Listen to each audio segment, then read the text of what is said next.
trong phòng khởi động.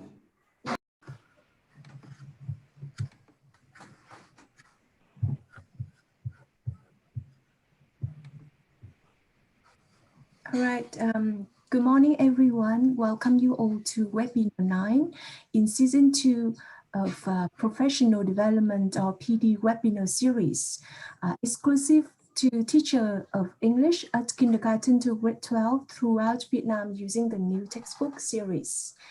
Proudly brought to you by the VTI K-12 Professional Development Specific Interest Group, and with the consultation, support, and guidance from Viettesol Association or VTA, the Regional English Language Office or RELO, as well as the sponsorship from VTI, RELO, British Council London, UK, Pearson Long Vietnam, ISET Cleveland Hanoi, and Talking English. My name is Chang, a lecturer of Hanoi National University of Education, and I am the host of the webinar today. Let me kick off webinar 9 with some introduction about the webinar series. Well, as you can see on the slide, there are 4 main themes of the webinar series.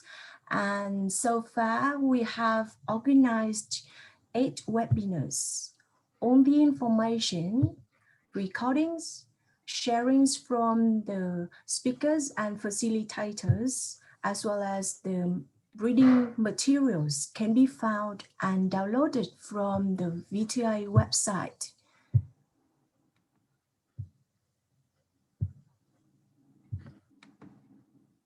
Well, after the webinar, the participants can be eligible for an electronic certificate, and after the webinar, all the recordings and the sharings and the reading materials will be uploaded to the VTI websites as well as the Facebook group of the K-12 PD group. And now let me move on to introduce about webinar 9 today. Our featured speaker is Dr. Trần Thị Duyên, and she's the director of the Testing and Assessment Center of Hanoi University of Industry. Yeah, and our facilitators are Ms. Đinh Thị Thái Hà, Ms. Phạm Thị Ngoan, and Ms.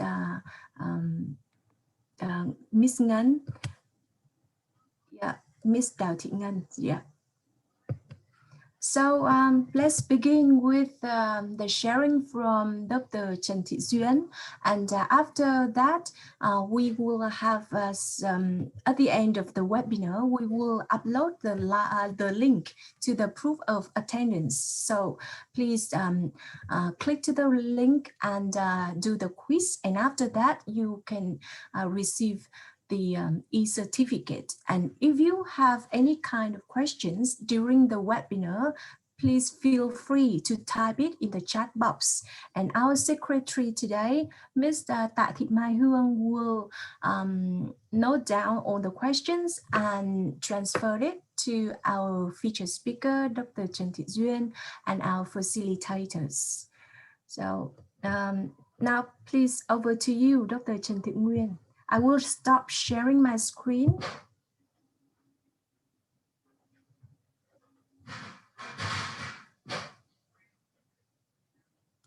Dr. Duyên, please, can you unmute yourself? Yeah. Hello, everybody. Can you hear me? Yes, very clearly. Can you see my screen now? Yep. Okay. So, hello, everybody.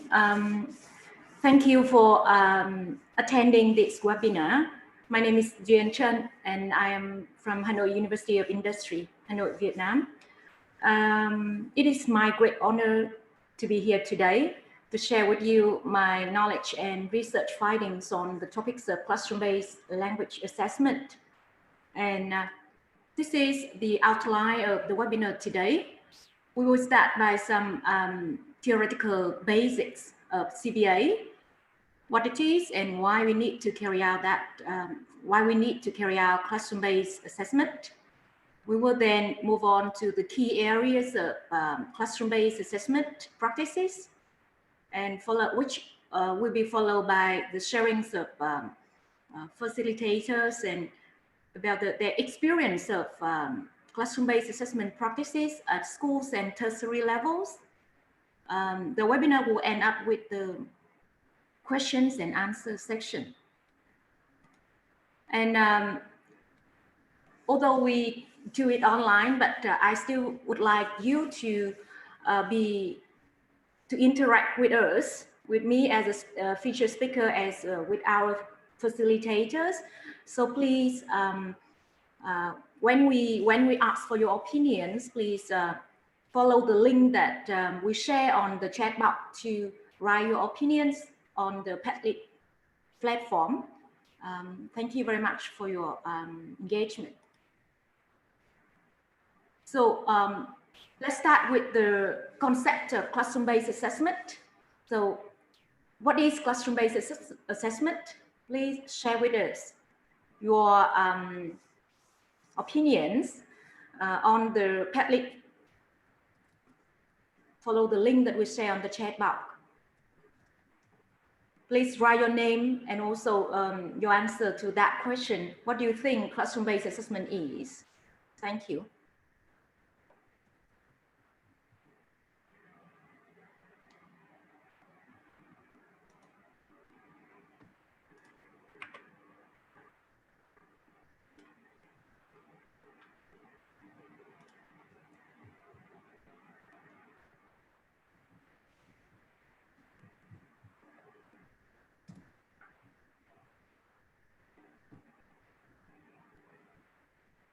Could you please see the link?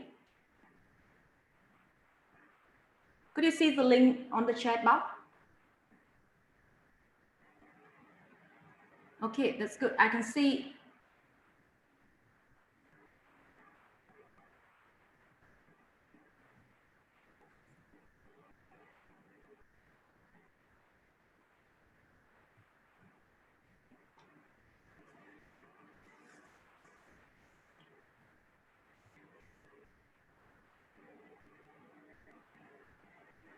So some of you say assessment used in the classroom. Students can evaluate themselves during the learning. It's a kind of assessment.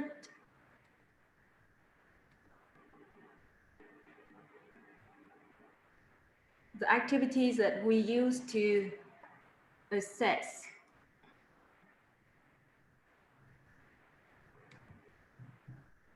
Classroom-based assessment include the activities that we use to assess or evaluate in classroom.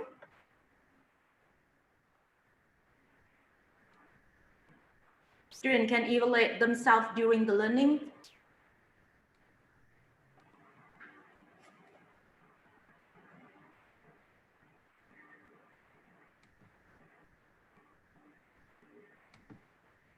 Okay, so I think classroom-based assessment is a kind of assessment which is based on classroom activities during the lesson, do you think? Yes, so yes, so thank you very much. I think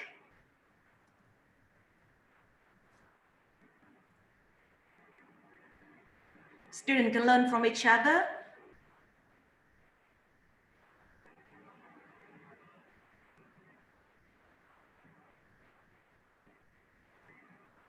Assessment evaluate the students' knowledge. Student can control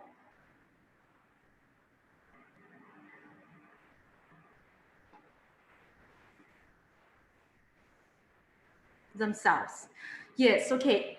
Because thank you very much for your opinions. I think you are all in the right track of thinking of classroom-based assessment. But what is it to be, you know, in a more systematic way? Can I return to the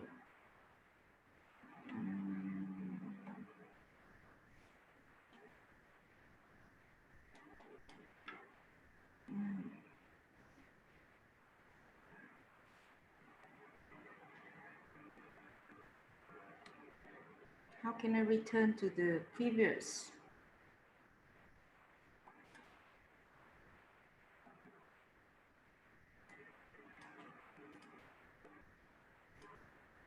Yep.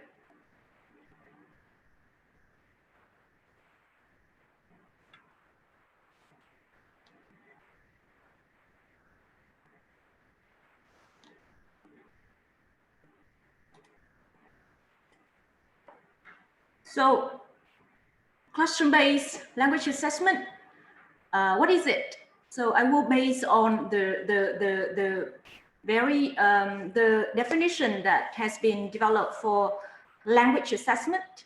So language assessment refers to all those activities that involve gathering information to make inferences or judgments about a person's language knowledge, skills, or ability. So classroom-based language assessment, based on this definition of language assessment, will refer to activities carried out by teachers and students in the classroom context to obtain evidence of student learning in progress, which include academic achievements, the attitudes and motivations, and etc. And it can be conducted for both formative or summative purposes.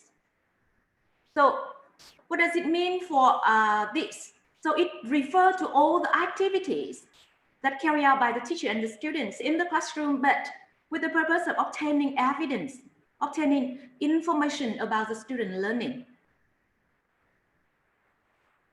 So with that definition, classroom-based language assessment include not only language tests that we often carry out in the class, like a mini test or progress test, but also formal dialogues between teacher and student and among students during the lessons, the feedback on students' learning, student self and peer assessment, the observations of student activities, the informal conversations, the portfolio of assignment projects, and so on. There should be some dot points here.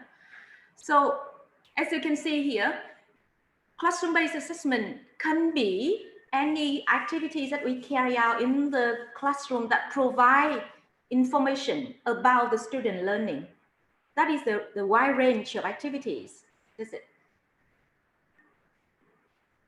So why do you need to carry out classroom-based assessment? Please write your name and answer on the Padlet, follow the link that we share on the chat box, please.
So you can see here some of your opinions.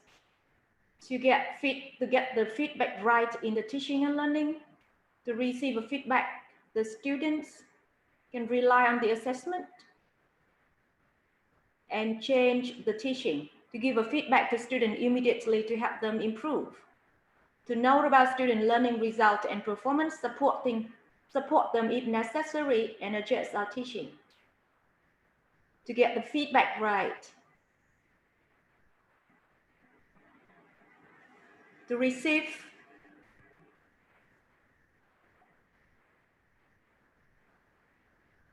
to know what students have learned.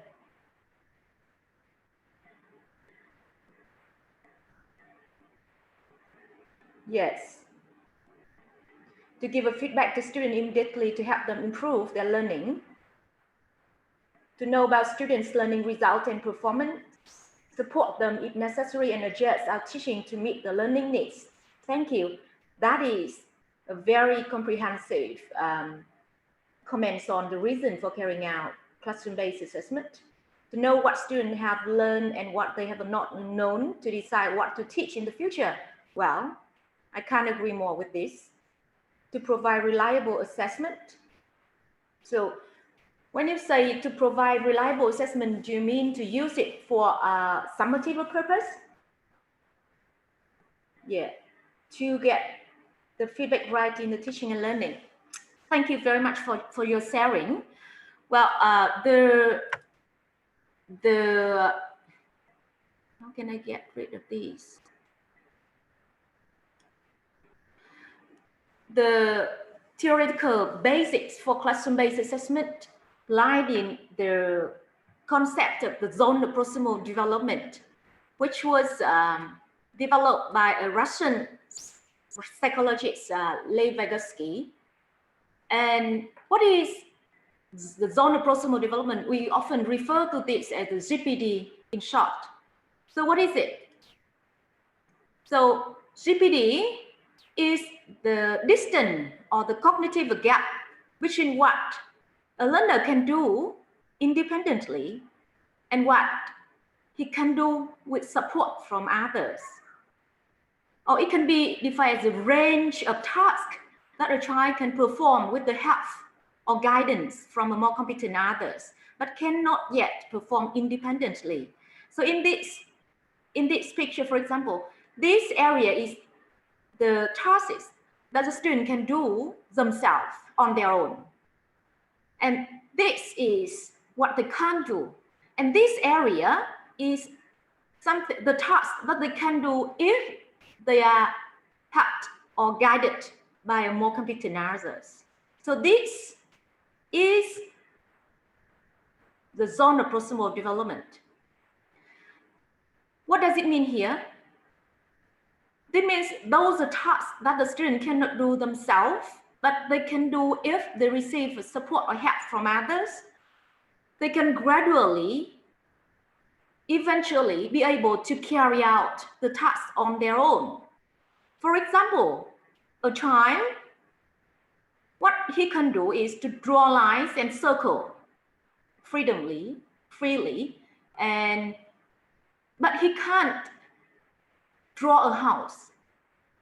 With the support of parents, teacher, or an elder brother or sister, that child can connect the dots. You know the dot. We connect them together.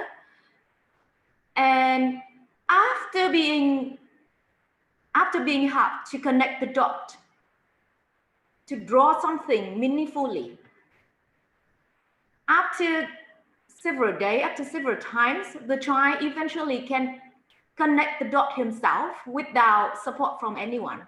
And then by that time, these areas of what the child can do develop and expand to this. And then he can get to a new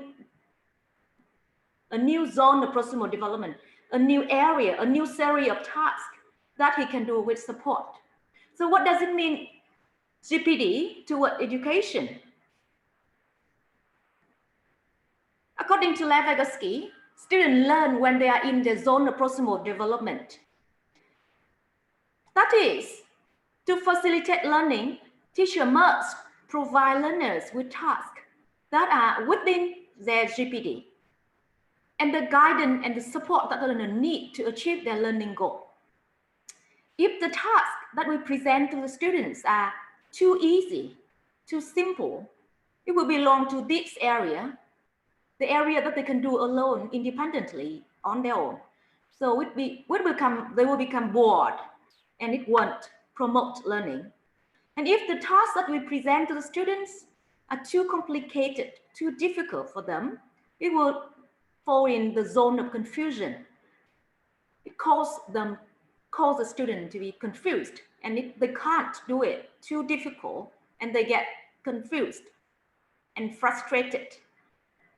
So only the tasks that are within their GPDs help promote their learning. Thus, in order to provide suitable instruction, provide suitable support or guidance, teachers need to gain understanding of student learning, understanding their GPD, what they know, how they get to know in order to teach. And as such, CBA is an integral part of effective teaching. And it is actually reflect your opinion that you've given. That is, you need to assess, as a teacher, we need to assess in order to gain understanding of student learning, to know what the student known and what they haven't known yet in order to design our teaching. And also we need to know how the student get to know in order to help them correct if they have any incorrect understanding of something or misunderstanding of anything. So we need to assess in order to teach effectively. And that is the reason why we carry out classroom-based assessment. It is an integral part of effective teaching. Good teacher should be able to carry out classroom-based assessment effectively. So what are the key areas of classroom-based assessment? We have a lot of activities, as I mentioned before. A lot of activities can be categorized as classroom-based assessment. But in this seminar, in this webinar, we focus more on the activities that is used for formative purpose to support learning. For summative purpose is when you use the result of classroom-based assessment for the functions such as to decide whether student pass or fail, or he need to retake the course. But in this webinar, we focus on the activities, the area that in order to support learning, which is integrated in our teachings. So what are the key areas? The key areas include questionings, feedback, peer self-assessment, peer assessment, and self-assessment. Why these are the key areas of classroom-based assessment? And what do you do in your daily practicing? So we will discuss each of these key areas one after another. Now first start with questionings. Please share with us why questioning, what do you think? Why questioning is a form of classroom-based assessment? Could you please give an example, at least one example of your questions to the learner during the lessons? And please follow the Padlet that we share, the link to the Padlet that we share in the chat box. Thank you.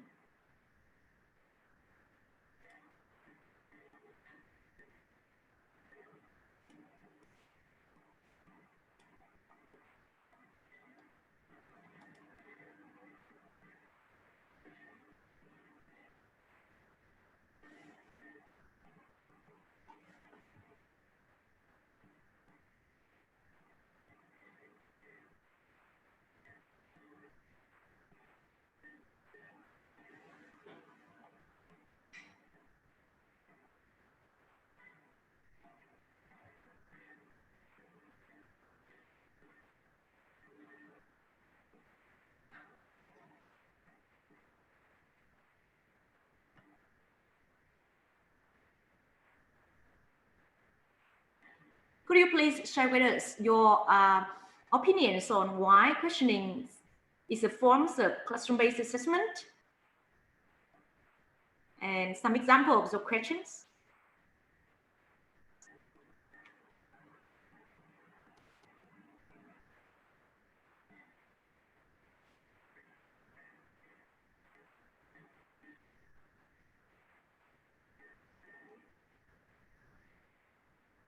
Please, we have someone who would like to say something.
Chị Duyên ơi, chị Duyên đang mute. Excuse me, Miss Duyên, can you unmute yourself? Yes, thank you. Sorry. Can you hear me now? Yes, we can hear you now very clearly. Yeah, thank Thanks. you. Yes. So I can see some of your opinions on the Padlet. So question is in query. So anyone wants to know something, they make questions. Yes. And through questions, teacher can know whether student understand the lesson or not. For example, can you give me the answer to these questions? Why do you choose this option? Yes. At least the student to know what they have known before the teacher teaches. For example, use picture and ask student about what they see that they think the pictures are about. From the student answer, teacher can evaluate the level of the students. Who is he? He's a pilot. For teaching new words, what does it mean? Can you make sentence with it? Yeah, I can see here that you seem to be very skillful in using questioning already. And let's see something different, a little bit different. So I would like to share with you the so-called, seem to be a more systematic summary of the reason for using question during the lessons. The pedagogical benefits of teacher questions. So we activate student interest and schemas. For example, if we use pictures and we ask the student what they see,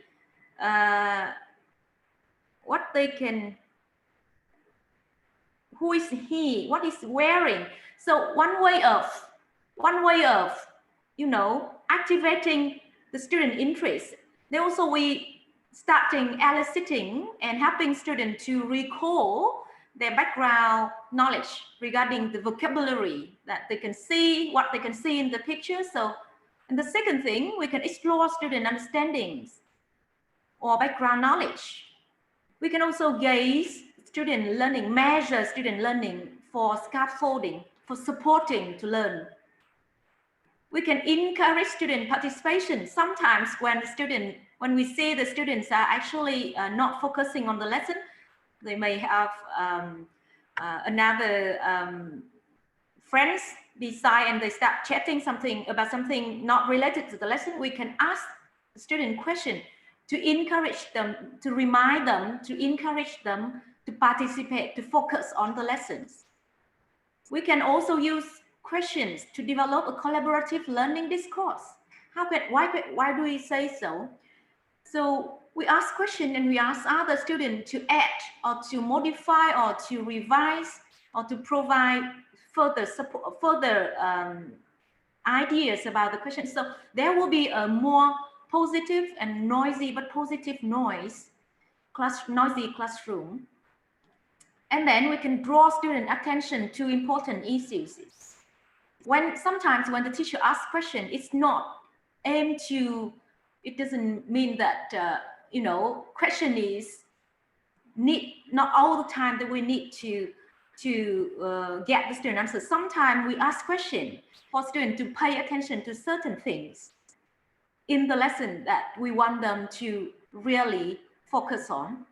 So there are generally 6 main benefits of teacher questions. And I'm not quite sure, but normally, what do you often use the questioning in the lesson for? So I think most of it used for activate interest, to measure learning, to encourage participation. And sometimes we can also use it to and then to explore and to measure their understanding in the background. And yeah, we have some more thing here that we may need to utilize the questionings for. I would like to give you one example of good questioning practice that I collected in my research on classroom-based assessment. In this excerpt of classroom context, the teacher is checking student answer to that question. The 5 o'clock train arrived, blah, blah, dot, dot, and New York, and blank, and 7 to 5. And there are 4 options for the students to choose. The first one, to, at, in, at, or at, on. And to checking the students. So here the teacher uses the sentence, this sentence to check the student understanding of the use of preposition for time and place. And the teacher asks, what do you choose whom? And the student name whom, say A. And why do you choose A? And the student explain, when we mention the destination like New York, we say arrive to, and when we mention the time of the arrival, we say arrival at. So, thank you. Do you have another idea? Do you have another idea for number 16, whom chooses A with a preposition to and at? How about you? Do you have any different answer? Do you have a different answer? Do you agree with him? This is a real classroom excerpt. So you can see that the teacher keep repeating the question for the student first to remember about the question, also to remind them of the context. So here the teacher not only asks question, but she also expand on student response. She's not satisfied immediately with the answer A, but she continue deliver the question to the whole class and elicits peer correction, elicit the other student in the class to give their opinions. Even, you know, the teacher has repeated the question so many times, but still no response. So the teacher changed to using Vietnamese. Does anyone have any other idea for using the first language here? And until that time, there is answer, there is response, no. So by receiving this answer, the teacher get to know that most of the students in the class didn't see the difference, didn't censor, didn't know about the incorrect or the misunderstanding of using the preposition relating to New York here. So the teacher start to provide new knowledge, provide support here. That means to support the guidance that the teacher provide here in the GPT. Do you remember? This is the guidance that the teacher provide to the student. For number 16, remember that the verb arrive, usually we think that we arrive to somewhere. However, we do not use preposition to, but we use preposition in or at. So what are the difference between in or at, in and at? For example, we have arrived in Hanoi and we arrive at Nội Bài airport. All right, tell me Hanoi and Nội Bài airport, which place is smaller? So here the teacher used question another time, but in a more simplified way. First, to engage the student in the issue that she's trying to explain, and also to check and to activate their schema about the differences between these two prepositions. So which is smaller? And students say Nội Bài airport. All right, Nội Bài airport is smaller and Hanoi is much bigger. So they say in Hanoi, but at Nội Bài.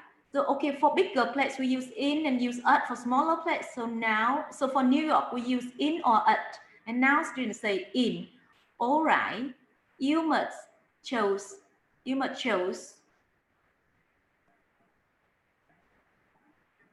B. Yeah. So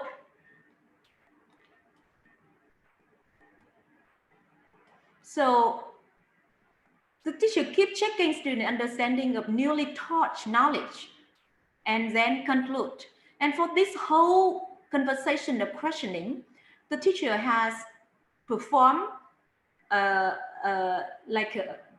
her techniques in using questioning as a classroom-based assessment practice. So she used question to gain understanding of student learning, to gain understanding and to create a supportive classroom environment where students, so that they can check the understanding of other students also. And then when she get to know that student didn't know the differences between the two prepositions, she provides some more support, she provides some more instruction for the student, and then she comes to the conclusion. So after this section, the student will get to know why B, not only B is the correct answer for this sentence, but it is also why it is the correct answer. In another excerpt that we found, the teacher is not quite successful in using question as a technique, as a tool to gain understanding of student learning. Although, you know, she gains some understanding, but not not much information. Here, the teacher is checking student answer to a listening task. There are some questions in the textbook. Now, number one, whole class, 1,000, very good. Number two, a visitor to France, Spain, you please. 400 on average, okay, that's good. Do you agree that the answer is 400? Yes. And number three, excuse me, you please. $140, do you agree? Okay. You know, so by performing like this, the teacher also gets some understanding of student learning because more than one student respond. However, there are still something that she can do to gain more information of their learning.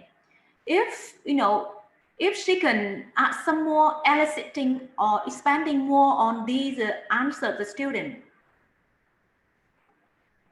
all the times, you know, most of the time she asks for the whole class, so the student answer in chorus. And as my observing of the lesson, there are students who keep silent. So maybe at the end of this excerpt, the student know that the answer to the question number one is this, number two is that, but why and how and why she couldn't get to know that answer is still a problem. So limited information about student learning can be gained here if the questioning, the teacher didn't use the questioning in a more effective way to gain knowledge, to get to know about the student learning. In both of the two examples here, the teacher asks question and the student provide the answer. And I think that is also a positive classroom with like a good participation enough. But sometimes when we ask questions, sometimes we didn't receive any response from the students. Have you ever in that case? And in my research, these are some main reasons for students for not responding. And when the students do not respond, we don't know about what they're thinking, what they know. So many students indicated that they didn't respond because they didn't sure if their answers are correct. So why? And when we analyze those reasons, we found out that the factor that influenced their participation in responding to the teacher question is the face-saving concerns. So they are afraid of losing face when you know, providing incorrect answer, responding incorrectly. Some other students say that I'm not used to volunteering to answer the teacher question in the class. So when the teacher nominated me, I often gave correct responses. And do you meet these cases in your lessons? We found out that this behavior is because of the influence of the teacher-centered educational tradition. So sometimes the students wait for the teachers. They wait for the teacher to nominate them, to call their names to give the answer. Other students said that sometimes I hadn't been able to understand the teacher questions when the other peer have gave the answer already. So as we know, we have a mixed ability class, student of mixed ability. So some responsive student will respond quickly. They understand and they respond quickly, and most of the time they can be able to answer. But other students may not be able to have the chance. And there are many times we know the answer, but we could not find suitable words to express. So in this class, the teacher used English as a medium of instructions. So because the teacher asked question in English, so the student feel the pressures of respond in English also, but they didn't find the words, the suitable words to give the answer. And that's why they keep silent. So the teacher use of English as a medium of instruction. The teaching English is good because it helps exposing the student. It helps increasing the student exposure to the language they are learning. But maybe we need to be, you know, given those impact on the students. We may need to be very flexible in using English in our teaching, especially at school level. Like in the previous excerpt that I've shown to you, sometimes we use the student first language will be helpful to encourage their participation. This is about about the teacher's question. What about the students' questions? How often do your students ask your questions? And what are their questions about? Are their questions about? What do you do with students' questions? Could you please continue with that Padlet on questioning?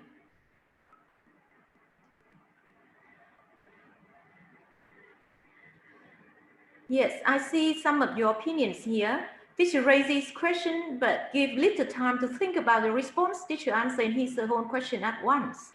Yes.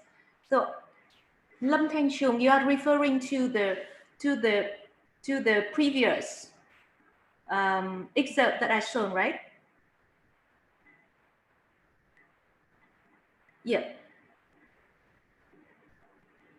Mai Hương, could you please share again the Padlet on the questioning? I would like to know participants' opinions on students' question. I wonder whether students ask the teacher questions, and if they do, what are their questions? What are their questions? And what do the teacher do with the students' questions? So I'm sharing the link. I'm sharing the link in the chat box. Can you see that? Mm-hmm.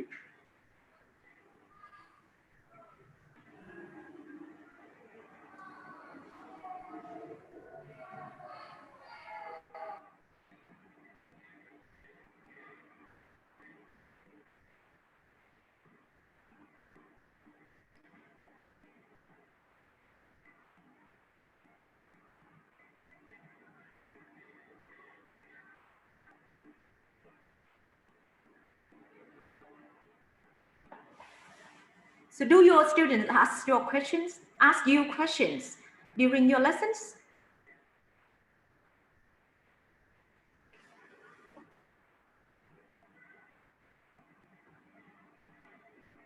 I think we can also type in the chat box if you have difficulties opening the Padlet.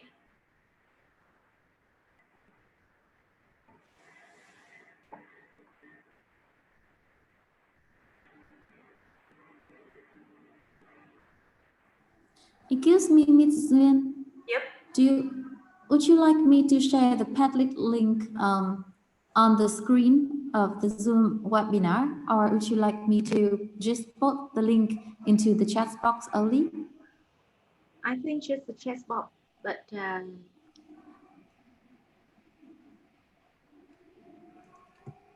So you are looking for the link on the questioning, right? yes, but it seems like people cannot open it again. So I see some of the opinions here. Maybe I will just go ahead.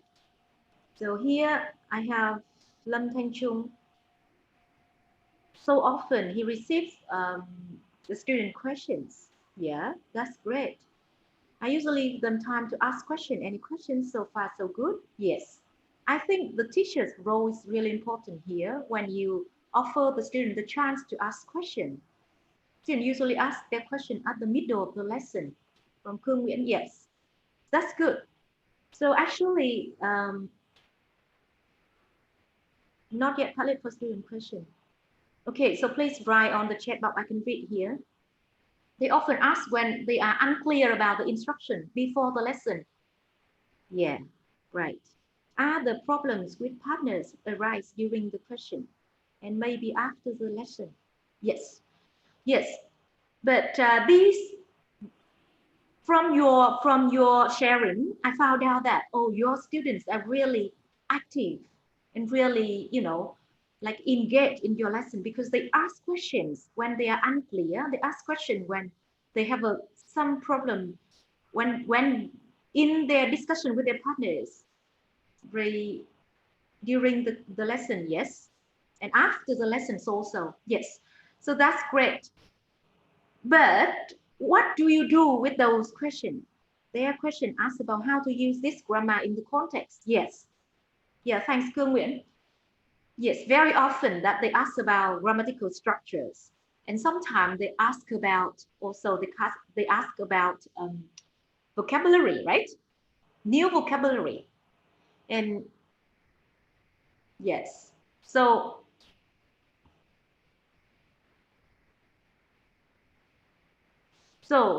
what do you do with the students' questions? Sometimes I just make a joke at the start of a lesson, any question about. And if there are not questions, I tell them, you can go home. Wow, it seems that Lam Thanh Trung, you ask the student, it seems to be obligatory in your lessons to ask questions. Wow, that's great. Yeah. So what do you do with students' questions? Do you answer their questions immediately, or do you withhold the answers? Could you please share with us? Type your answer on the chat box. I will explain the grammar by making a simple, humorous sentence. Wow, you must be, you must have a good sense of humor, because not all the times that we can like change the student question into something humorous, right? But it'd be great because it will help creating a very like a cozy and interesting classroom, which will engage the student in your lesson more. I will show you the result that I found in my research, how the teacher approached the students' questions. So during in the research, I record the student conversation in pair work and group work and during the lesson. So these are the things that we transcribe from the recording. The student asks, what does diary mean, teacher? And that is the question to the teacher alone. I mean, when the teacher approaching him, and the teacher said, whole class, what does dairy mean? And other students, products from milk. So, and here is another. Teacher, what does dessert mean? You don't know the meaning of dessert. My goodness, that must be because you were absent from my lessons. The student smiles but look really embarrassed because I also do a video recording. And he turns to another student, just because you asked me. So in these two cases of dealing with students' questions, the first one, the teacher has done a good job of delivering, forwarding this one student question to the whole class. And then the student who asked question gets the result that he wants. So he knows the meaning of the words. And the teacher also gained some more information. They know that that student have difficulty with figure out the meaning of this word. But he also knows that the other student know the meaning of these words already. But in this case, with these comments and with reacts from the students, it seems that this way doesn't seem to be effective because I think the student feel embarrassed because of the comments from the teacher. And he said that just because you asked me, so that means the next time he may not be able, he may not dare to ask question anymore. So I think we should make good use of students' questions, because it will be, if we are not dealing effectively, our practice may prevent students from asking us questions during the lesson. And why the student questions are so valuable, so important to us. Here, the research, what the research say about the students' question, the value of their question. So the student question demonstrate their current understanding and their learning needs. You see, we have to carry out classroom-based assessment to measure their GPD, to find out their learning needs, to support them timely and sufficiently. And here, the student question, they demonstrate what they need already. They need or they concern or whatever that they need support. So this is a very good source of information for us. Of course, it must be the question about the lesson. Sometimes the student asks you a question about something not related to the lesson at all.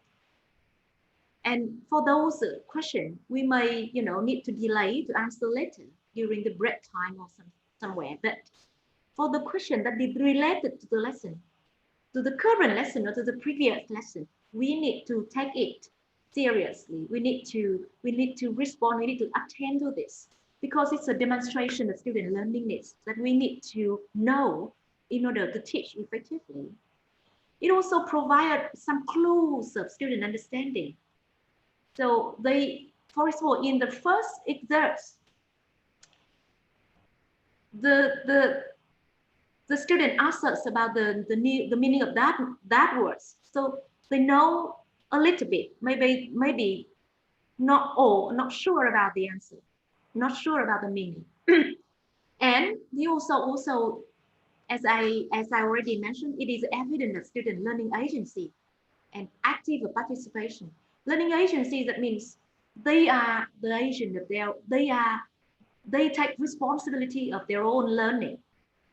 They actively, they autonomously approach learning and seek help from the teacher and peers to learn. So yes, it is really important that we value the students' questions. So I will talk about the teacher question, we talk about student question in the classroom. So in general, what should we do with questionings? Here are some strategies that I would like to suggest the teachers to employ to make the lessons, to make use of questioning activities. So in terms of question types, the suggestion is that we should ask open questions to probe their understanding, to expand on their answer. So the question, what is the open question? The question such as WA question, what, why, where, when, how, and then sometimes question tags, for example, and we elicit, we add some more question after getting the student's answers, response. So in order to encourage student participation, yes, I agree with Lâm Thanh Chung, you're right. We need to care about the wait time. Sometimes the teacher asks question and immediately asks the student to give their responses, and there's no wait time. The student do not have enough time to understand the question and then to think of the answer. And the wait time here, when we give a sufficient wait time, we may also allow time for students to talk with their peer a little bit to make sure that, well, my response is somehow similar to my peers, and he will feel more confident. So he doesn't need to be fearful of losing face. So they ask the peer on the right, ask the peer on the left, in front and behind, and then they're a little bit more confident about the answer, and they can give the answer confidently. So as you remember, students said that they are not quite sure about the correct whether they have the correct response. That's why they withhold their response. So remember to give wait time for the student to process your question, to respond. And also, we also need to create a supportive environment. So when the student gives the incorrect response, we shouldn't blame them. We shouldn't criticize their incorrect response. We should still value it, appreciate their their participation, their contribution, but we will also, help them realize that what is not correct, what is not true, not right in their understanding. And as we know that the students sometimes they still have that habit of, waiting for the teacher's nomination. They should calling on their name to give the answer. So if you want to encourage more participation, maybe sometimes stop asking the responsive students, ask question, deliver the question to the silent one, the one who sit far away from the teacher in some corner of the lesson of the classroom, so that those students have the chance to give their answer, to express their understanding, so that we gain some knowledge about their learning to support them. And in terms of student responses, when receiving the student response, we should elaborate on their response to extend our understanding of their learning. In terms of language, so yes, so we try to maximize the use of English during our lessons if the student can understand, because we want to increase the student exposures to the lesson, and to engage them in meaningful interaction in English. So the good way of learning a language is use a language to communicate even in the lesson, surely. But that practice should be used with consideration about the students' learning. If we found out that we observed and found out that some students are unable to join in our conversation in English during the lesson, we may need to use the student first language to facilitate the comprehension of your questions and to answer. And keep reminding students that, you can you can answer in the first language if necessary, if you can't find the English words to respond. So encourage the participation, because by that way, you can get to know their difficulty, their challenges, to help them get over. Regarding student question, yes, I agree with some of our participants, the sharing of some of our participants that we need to encourage students to ask questions when they need help. Yes, and in my research, when I observe a lot of classroom and I see that the teacher often asks students, do you understand? Do you have any questions?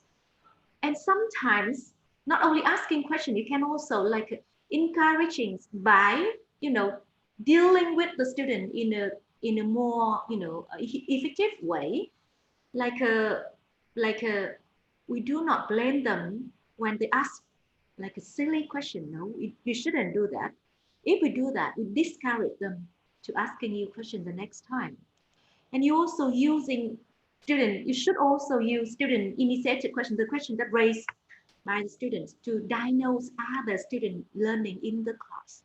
So these are some strategies, some techniques that I think it might be helpful for you as a teacher, as a classroom teachers, to use the questioning techniques, questioning as a technique, an assessment techniques to measure student learning in order to teach effectively. Now we will turn to the next areas of classroom-based assessment. It is feedback. Again, I would like you to share with us your opinions about your practice of using feedback in your class. How often do you give a feedback to your students? And could you please write down one feedback that you gave to your students, and also the reason why you gave that feedback? Could you please share the Padlet? Or do you want to use the chat box to type on the chat? I think it seems to be more convenient, right? Dr. Duyên, sometimes you may ask the participants to discuss with you directly if you yeah.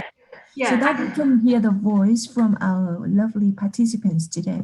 Thank you. I want it to be more interactive. So yeah, so anyone could share with it, not by written, then you can share by, you know, speaking out. So how can, so by raising hand, right? Chang, how can, Yep, I think so. yeah. Or you can ask the name of some participants and then I will unmute them because at the beginning, we unmute all the participants to make sure that no unnecessary noise will disturb the webinar. So sorry for that.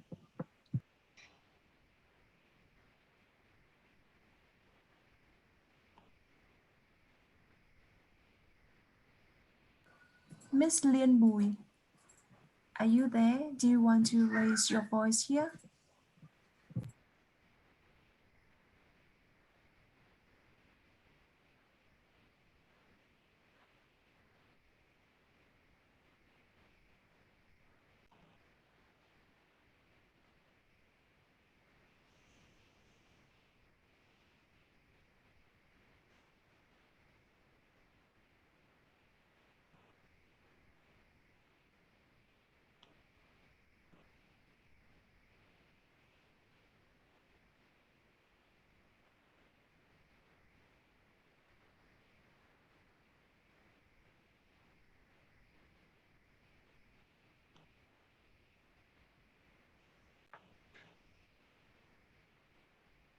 Okay, I can see some of your opinions here. Good, your answer is better than the last time. The feedback. Dr. Duyên, maybe you want to stop sharing the slide and then share your beautiful Padlet so that we can have a view of that. Thank you. But I can see here.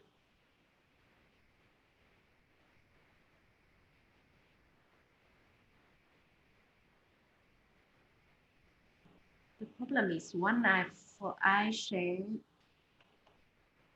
the problem with this is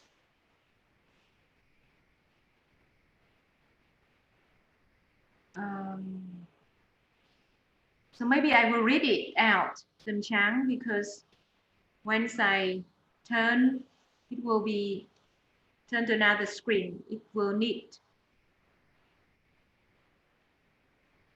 Okay, so I will read that. I will read the opinion out.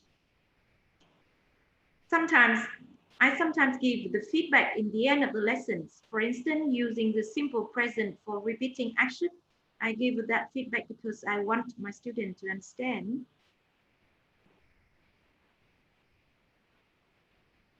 Your suitable feedback will encourage students in learning. Student always wants to get feedback from teacher. Feedback should be in forms of compliment. I think positive feedback, potential. Yeah, you have been, you know, as I imagine, you seem to be a very like encouraging teachers with humorous lessons and you know, lots of compliments during the lesson. All the positive feedbacks. Compliments are good choice. Yeah.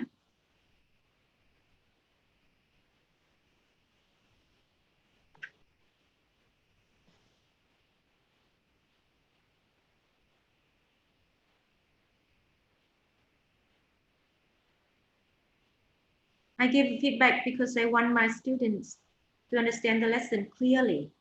Feedback is checking student comprehension. Comprehension, do you mean in classroom?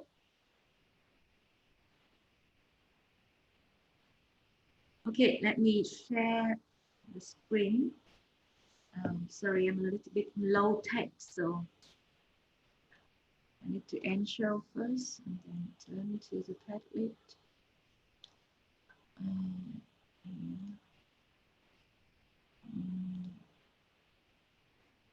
Feedback. Yeah. Can you see it? Yeah, very colorful and very beautiful. Yeah, thank you. So here, your suitable feedback will encourage students in learning. Yes, sure. Vũ Thị Ngọc Anh, I often give a feedback after each student answer like well done, but and recommend improvement. Great. At the end of the lesson, I only give a general feedback on student behavior and participation. Wow. Yeah, maybe I will ask you to share more of your practice if it is possible, Ngọc Anh. Because sometimes I give a feedback in the end of the lesson. For instance, using the simple present for repeating action, I gave that feedback because I want my student to understand the lesson clearly. So in this case, your feedback means summarizing the key point of the lesson, right?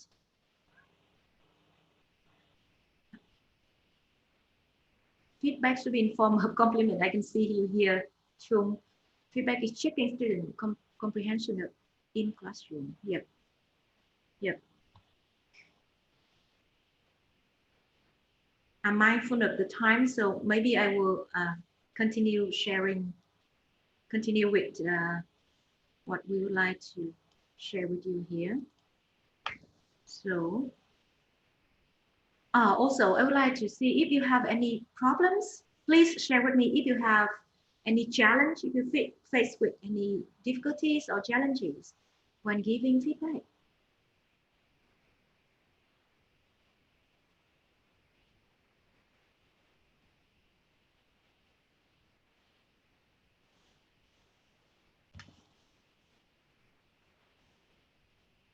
Do you have any do you have anything to share with the difficulty or any challenge that you meet when giving feedback to students during your lessons?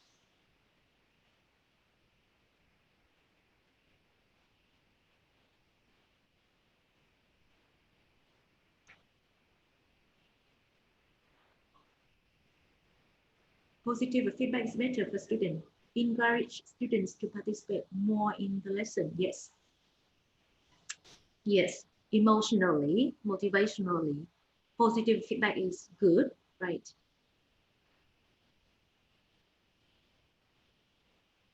Okay. Maybe we need to continue. So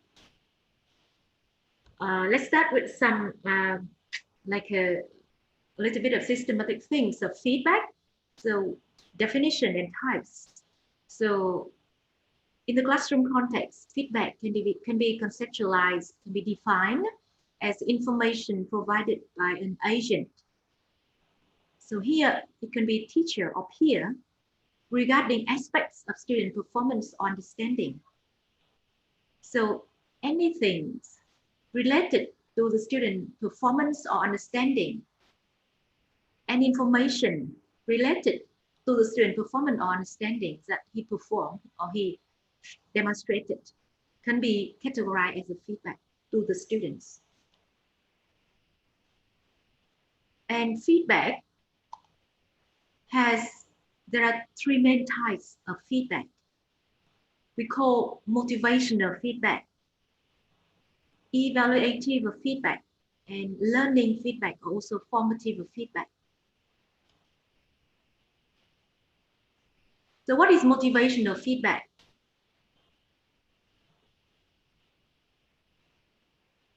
It can be positive comments or praises like excellent, well done, or good jobs, as some of you have shared. Acknowledging effort, like hard work shown or great effort. Sometimes motivational feedback can be in the forms of such rewards like grades, bonus marks, or candy, or even money. Some teacher, I'm not quite sure about you, but some teacher, my colleagues, give a student a small sum of money for snacks during the break if they can perform certain activities in language class, in English class in particular. So those are called motivational feedback. So it can be in like a verbal things. It can also non-verbal thing like candy, money. The potential benefits of motivational feedbacks include that it helps students gain more satisfaction with the classroom environment. Very interesting. The student will, pay attention, and also when receive such encouraging feedback, the student feel like, oh, I'm that level. Oh, I'm that good. So very satisfactory feeling, and the classroom environment will be very cozy and positive. So with that environment, the student will carry on doing what they had done to obtain some more good feelings again. So it is good. And also, if the teacher, like a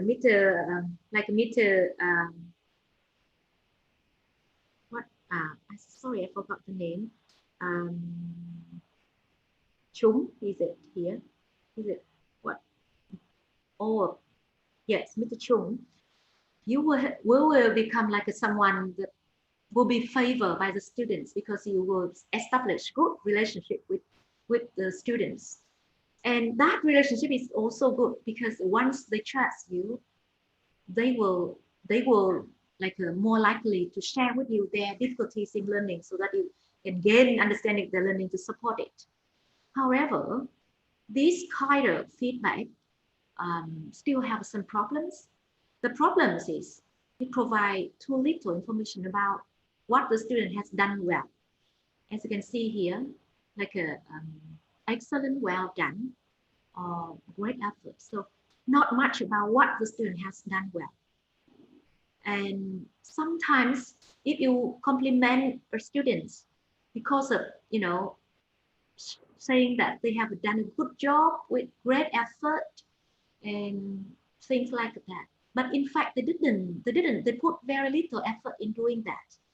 So it actually may generate demotivating effects because maybe next time they will not try their best. They will try to do what they have done. They still gain good feeling. And one more important thing is that sometimes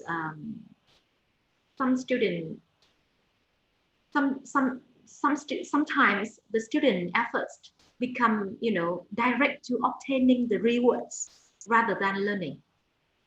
And when the rewards are removed, the incentive to do the work of learning is also removed. It is dangerous, isn't it? For example, the teacher asks a student to do certain tasks and gave them bonus mark. And next time, the student will know that yes, if we do that, we can gain some good mark. But what if the teacher say that no, I'm not going to give a good mark for this task? Maybe they are not really interested in doing the task anymore. So sometimes the student asks the teachers whether I can get bonus mark if I complete this. And if the answer is no, maybe they feel like demotivated. Maybe they feel, not really concentrated. They may not concentrated on completing the task. So that is the possible problem. But of course, with your flexible use, you may minimize these. But this is the most dangerous thing. That is when you remove the rewards. The student motivation goes with that movement.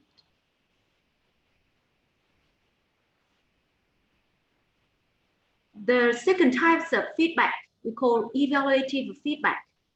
The form of this kind of feedback in forms of marks or grade or pass or fail. So this is the number feedback, right? And also it can be like it's very, very important for the students, pass or fail. The potential benefits of evaluative feedback is that it helps provide students with ideas about their current learning or understanding, and also the gap to the learning goals. For example, the total mark, the maximal marks is 10, but the student gain mark 5, mark 6, mark 7, mark 8, mark 9. So the student can measure that, okay, I'm at that level.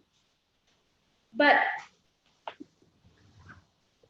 or you know, if they fail or if they pass, they still gain some understanding. Okay, I'm at that level, acceptable level to pass, or I'm not at that level to pass. So some ideas about their current learning and the distance toward the learning goals. However, the possible problems, again, it provides too little information about what the student has done well and what they need to work on. And it can also harm the self-esteem of the low achievers.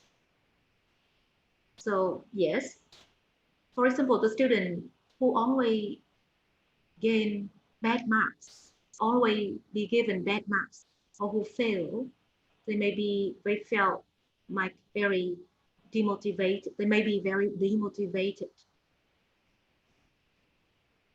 Another type of feedback that we encourage the teacher to practice more is learning feedback or formative feedback. That is the information that, so what is it? The formative feedback or learning feedback is the information that we communicated to the learner that is intended to modify his learning or behaviors to improve learning. So formative feedback is aimed to improve learning. So not only to help students recognize where they are, but also how to move forwards. So that kind of feedback will include three components. The first, the student achievement. But remember that those achievements need to relate to the defined learning target, learning goals. And you also need to explain why the certain work is good. So we say that, you know, it's a good presentation, but also what is good here maybe need to break down more to have students recognize what is good here, and also the weaknesses or the areas that need improvement. And also this is a very important component, but many of our teachers, many of our colleagues, sometimes we forget is to give a student suggestions on how to improve. Most of the times in my research, we found out that the teacher has provided information about these two components quite clearly, what you have done well and what you haven't done good enough, but little information about how to improve. I will give you one example of feedback, of the teacher feedback in reality, which include all these components. So, Tuấn, you have provide quite a lot of information about weather and people in Vietnam. So here, so achievement or the strengths of the performance, richness of ideas, a lot of information about weather and people. However, I think you should get more practice about word stress and making intonation. Here is information about the weaknesses, word stress and intonation. The important words in the sentence need to have a stress. For example, the teacher gave the example here. You need to raise intonation at the end of yes, no question. So here the teacher repeats the instruction, further instruction for the student to overcome, to get rid of their problems here. And then here's some suggestion for improvement. For example, here, and to practice this, I recommend you listen to the tape more at home and practice, okay? This is really important. It's really important for the students because it provides students with some hints of how to improve. Most of the time when we interview students, when we talk with the student and they said that we receive a feedback from the teacher, but we don't know how to improve, especially improve effectively. So here I would like to share with you some principles of good feedback practices. The first one, deliver high quality information to students about their learning, helping them take action to bridge the gap between the current and the expected level. High quality information, what does it mean?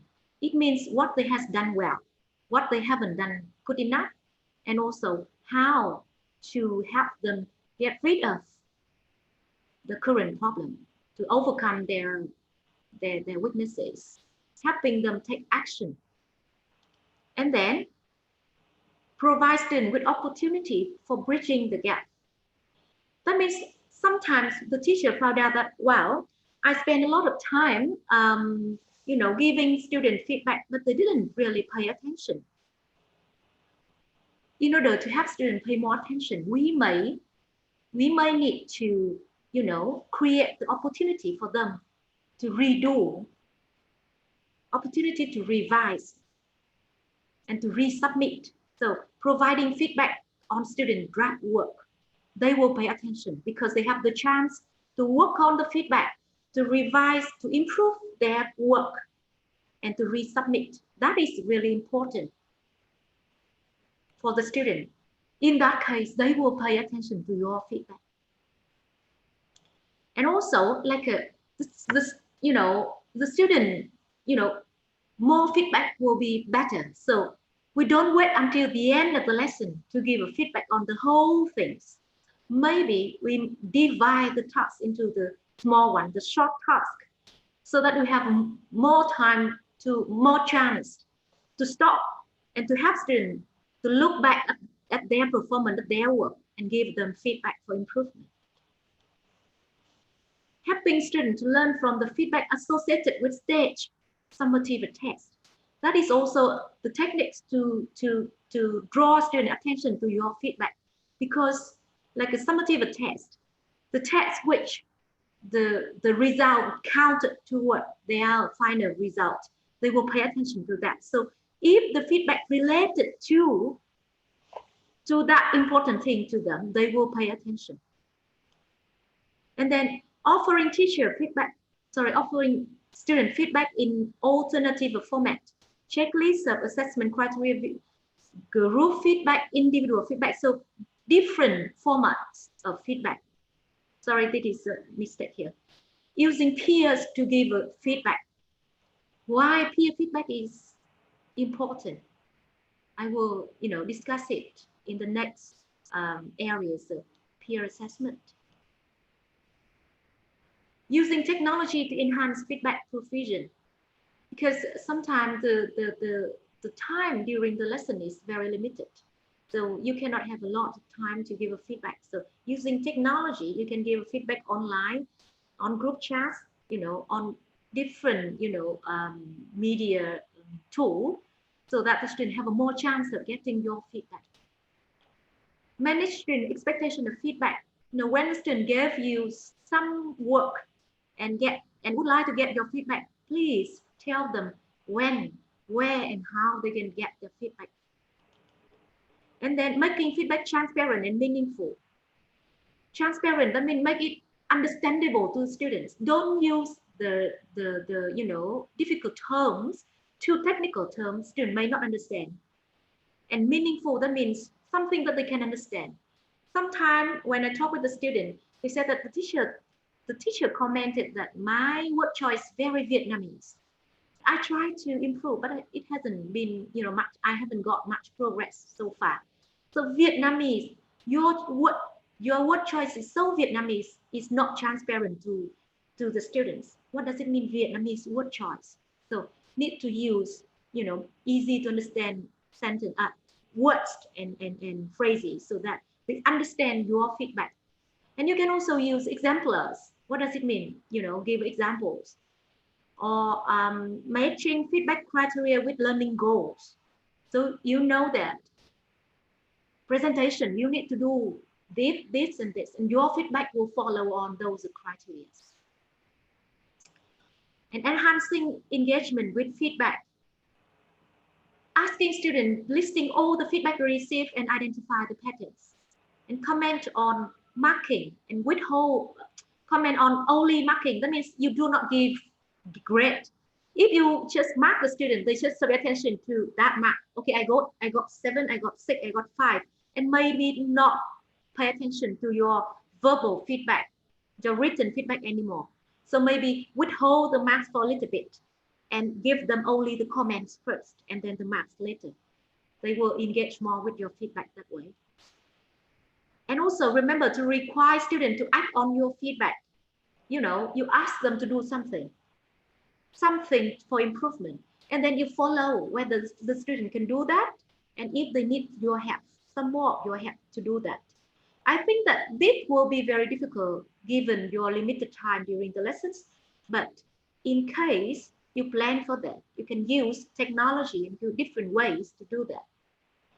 And the last is to encouraging motivational beliefs and self-esteem. That is when motivational feedback, positive feedback, that the place of positive feedback. We do need to compliment them. We do need to help them recognize their achievements, to protect their self-esteem and to motivate their learning.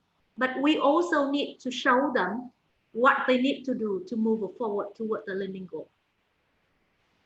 Yes, and that is about, that is the thing that I would like to share with you about the feedback. The second area is the assessment, classroom-based assessment. Now we turn to the next two areas, the peer and self-assessment practice.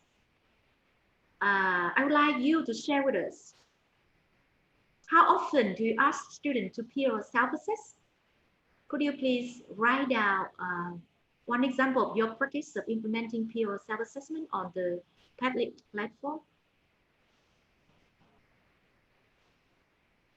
Thank you. Phương, could you please share with us the link? Yes, I have shared it in the chat box. So please go to the Padlet link in the chat box to post your idea. Thank you.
I teach writings and we have peer comments for all the writing entry.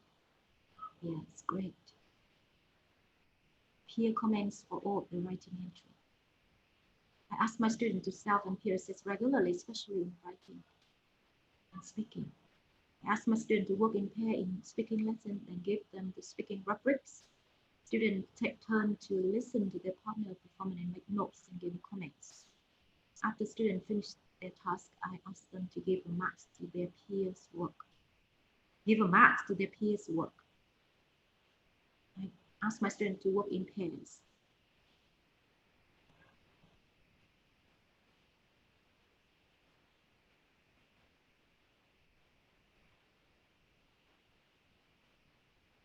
In my writing lesson, yeah, writing and how about reading and listening? No. I teach peer comments for all friendships. I ask my students to work in pair in my writing lesson to brainstorm the idea about this topic. Students take turn to listen to their partner's performance and make notes and give comments. Yeah.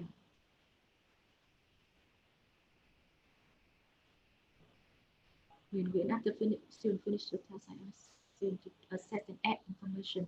Well, yeah, great. Well, yes, thank you. Do you have any problems? Do you cope with any difficulties or problems when carrying out these activities?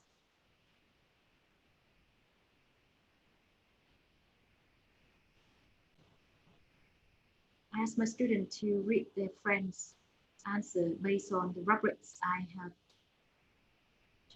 developed, okay, given. Okay. Maybe you can keep typing in, but I would like you to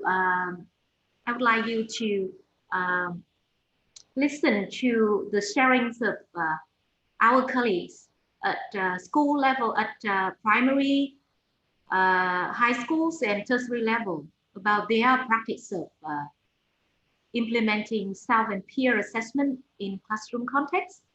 Now, I would like to introduce our facilitators, Miss Đào Thị Ngân. Could you please, I stopped sharing and I would like Miss Đào Thị Ngân to share with us her experience in implementing classroom-based assessment. Now, over to you, please. Thank you, Dr. Duyên. Thank you for giving me some time to share with you the practices that I have done in my classes. I will share the screen now.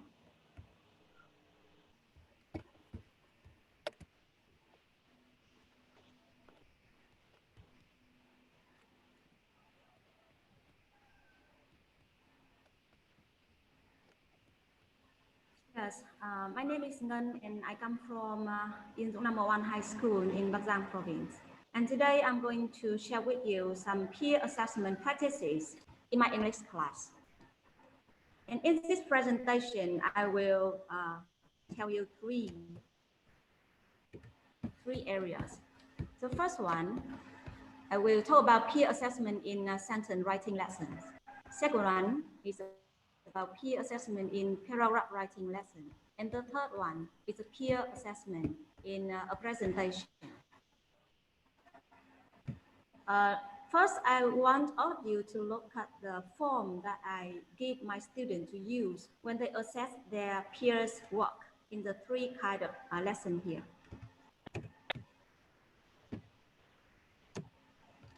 Here, in the writing sentences lesson, as you can see, I ask my student to pay attention to some aspects like vocabulary, grammar, punctuation, or connectors when a student write a sentence. A student must to find out what to improve and how to improve. And in the paragraph writing lesson, I use a rubric here with 6 criteria. As you can see, the criteria depend on the purpose of the lesson. If you want to use it, you can add more or you can leave out some. And there are 6 criteria here about the topic sentence, supporting ideas, concluding sentence, lexical resource, grammar and accuracy. And the last one is how sentences flow into each other. The level of performance from very poor to excellent. Can you hear me clearly?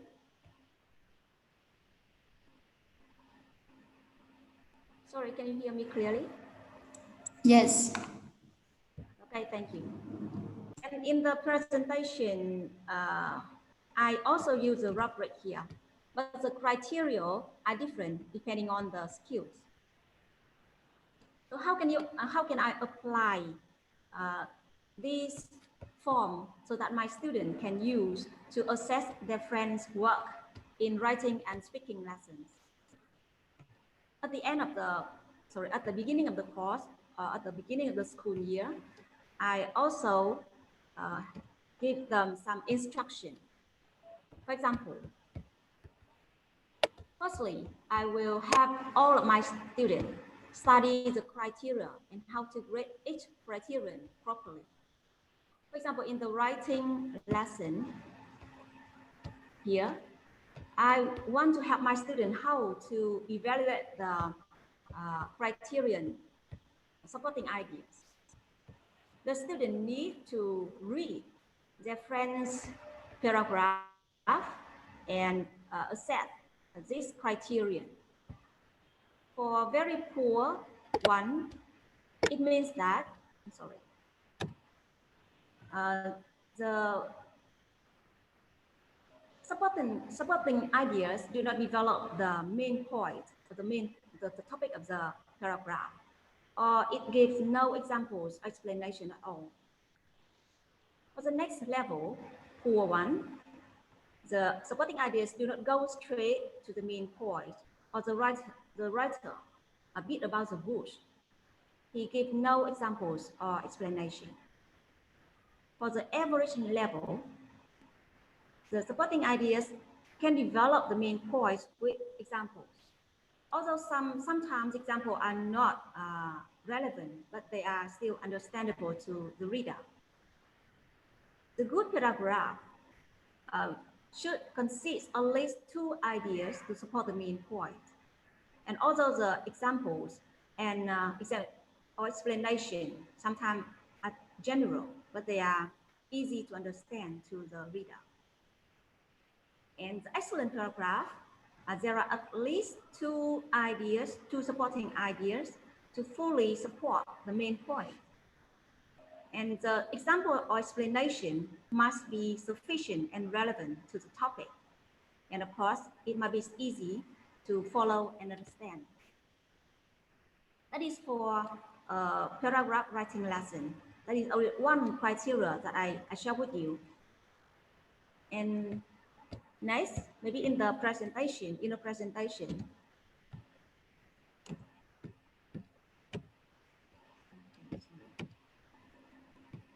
I want to mention the delivery criterion. If the delivery is very poor, it means that the student is too shy, or he or she cannot speak anything. If it is poor means that the student is not confident enough to speak in front of the audience. He can use or he can speak only some simple words. The average one means that the student is confident enough to speak in front of the audience and he can express his idea. For the good one, the speaker, the student is confident and relaxed when speaking, and he or she can express their idea very freely. With the excellent level, the student is confident and relaxed while speaking. He or she, you can use body language, like he can smile usually, you can use eye contact, your facial expression and gesture when speaking. And of course, he can express ideas freely and naturally. He even can interact with the listener. It means that he can raise some question and answer some question from the listener. So the student can grasp, can remember all the criteria and how to rate each criteria. I will move to the next step. That means I will model one example in my class. In a period, I will take 1 or 2 paragraphs written by my student, and I use the rubric to grade them as an example. I will compare the 2 paragraphs while reading them in each criterion and explain why this one is average and why that one is good, so that the student can understand very clearly. Of course, I will continue by asking my student to rate the next criteria. After that, I will have the whole class. In the next period, I will have the whole class read 1 paper or 1 paragraph only. I will let them discuss to reach an agreement on each criterion. And of course, I will have them to decide which one, number 1, number 2, number 3, etc., is the most suitable to rate each criteria. And in step 4, in the next period, I will let students to do the peer tracking under my observation. I will observe them and check how can they do the peer tracking for their friends. And when they complete 1 assessment, for their peers, in the next periods, I will let my students to assess their peers' work independently. And if they can do it independently, my work is really over, and I do not have to interfere with their work anymore. I just go around and see if there are any difficulties, and I can offer help when they need.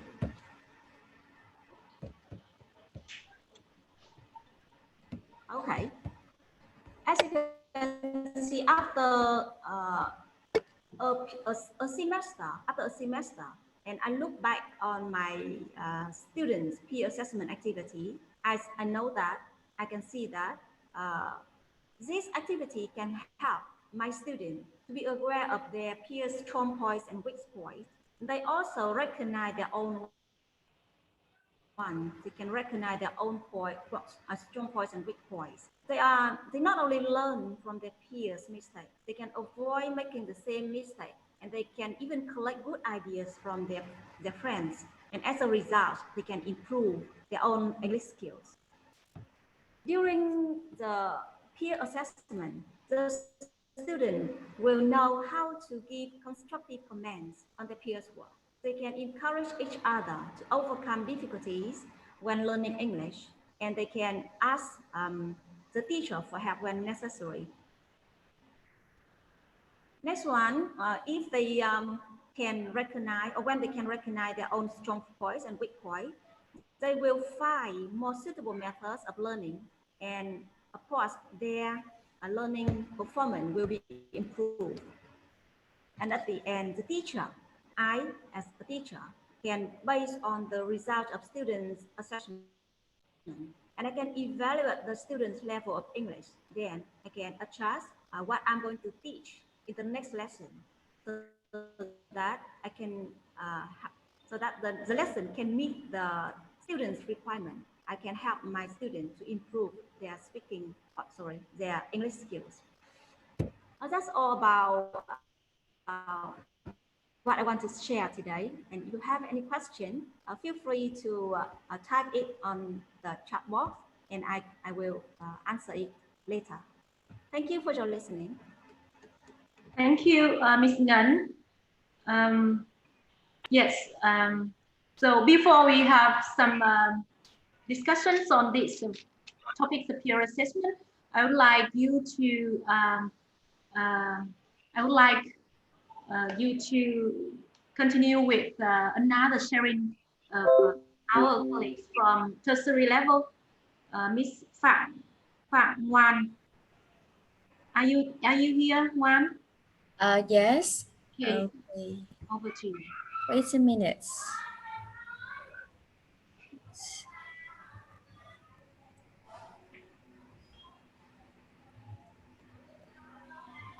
So Ms. Wans also shared with us her experience of implementing peer assessment at tertiary level. Oh, yes. Thank you very much, Nguyen. It's very interesting, and we will return to some of the content of your presentation after Nguyen. And yeah, thank you. Yes, sorry, wait a minute, please, because there's trouble with the laptop. Yeah. Always.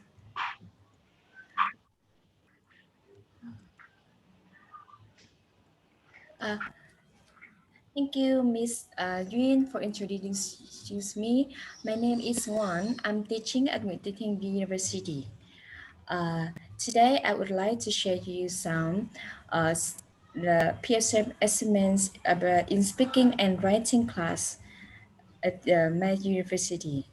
And my talk is divided into three parts. The first one is the aims of the peer assessments.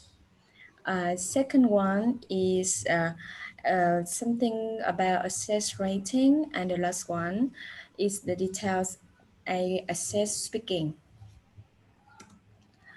To begin with, the aims of peer assessments include their four main objectives. The first one is this activity helps teachers reduce the workload and students will learn actively. The second one, learners can apply the knowledge, what they have learned before. And next one, they can learn from their peers' mistake and even what the peer done well. And last not but not least, the students can enhance their critical thinking skills. They know how to evaluate a piece of writing or a presentation performance. Okay, and I focus on two main objectives. If the students learn, they will they can along what they learn, and they can learn from their peers' mistake. Okay, the next one is the writing skill rubric. Okay, that is the four main opponents I pay attention when let students assess their peers writing for vocabulary, grammar, coherence, and cohesion, and task achievement. For the weighting, the numbers for 1-1, I think it's vary from teacher from teacher. There are different teachers that have the different weighting, but because my students level is low pre-intermediate, right? So I just emphasize vocabulary and grammar. Yes. To make it clear, I use the rubric which is adapted from IELTS test of vocabulary. To get the excellent score, students have to use vocabulary in accurately, yes, yeah, a variety of words, of phrases, and they use many academic words in smooth way, and they have no spelling mistakes. To get their good score, so they still use the words correctly. However, the academic words in are limited. Yes, and there has a few strong misspelling. For the face score, they repeat the words many times. So I just measure 4 or 5 times, and they have some spelling mistakes. And the last one for the poor students, their vocabulary is very limited. They repeat many words many times. I say 10 times, and they have tremendous spelling mistakes. Yeah. For grammar, the adjustment is, assessment is quite similar to vocabulary in terms of accuracy, variety, complexity. Yeah. Okay, you can see in the screen. For coherence and cohesion, students get the excellent score. They have developed one idea logically, the well structure, and they use linking words to connect the ideas. For good score, they have, okay, the structure is clear. However, the linking words may be limited. For fair score, the structure is not clear, quite clear, and maybe they use wrong linking words. And the last one for poor score, the oh, yeah, one paragraph maybe have more than one idea, and the structure is not clearly stated.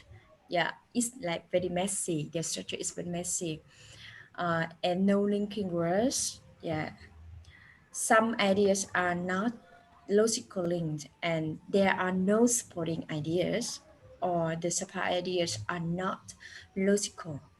The last one is touch achievements. Student, if you get the excellence mark, they have to answer the topic question correctly, and they cover all the details of the question. They ensure the number of words is very important. Yeah, the length, yeah, of the essay. There organization of the ideas are excellent. For good score, maybe they lack or exceed scores, and for fair score, the structure maybe is not good, and the last one maybe they are off topic or they just write some sentence. Yeah, this is the procedure when I let students set their peers writing. The first one, I explain the rubrics to students, like Miss Ngan taught before, that what is the excellent, what is for either good or the fair or the poor of X component, so they can understand, they know about it. And then I make a modeling. Yeah. Yes. Okay. Do you hear clearly? Yes. Yeah. I make a modeling like Miss Ngan that presented before, and finally I ask students to read through their text and begin to assess. Yeah. Okay, so I will give you the example. This is the topic I give. This is the real topic I give to my students. Yeah, this is a topic. Yeah, many children are nowadays obese and write an essay to give the courses advice. And this is my students' performance. Now, I will give you 5 minutes. No, 5 minutes because the time is limited. Just can you jot down some your assessment in terms of vocabulary, grammar, coherence and cohesion, and the rest of the touch achievement. Okay, can you write in the chat box? Give me your assessments in terms of 4 criteria. Thank you. And then I will give my own assessment later. Anyone? Excuse me, one. Hear me? I Can you hear me? no, not the clear Miss Chang. Are you speaking right? No, I'm speaking one. I think, could you please, I think we may, we may lack time for other section that we plan to. Okay, yes, okay. Because time is running Yes, out, right? Okay, yeah. sorry. Thank you, Miss Duyên. Right.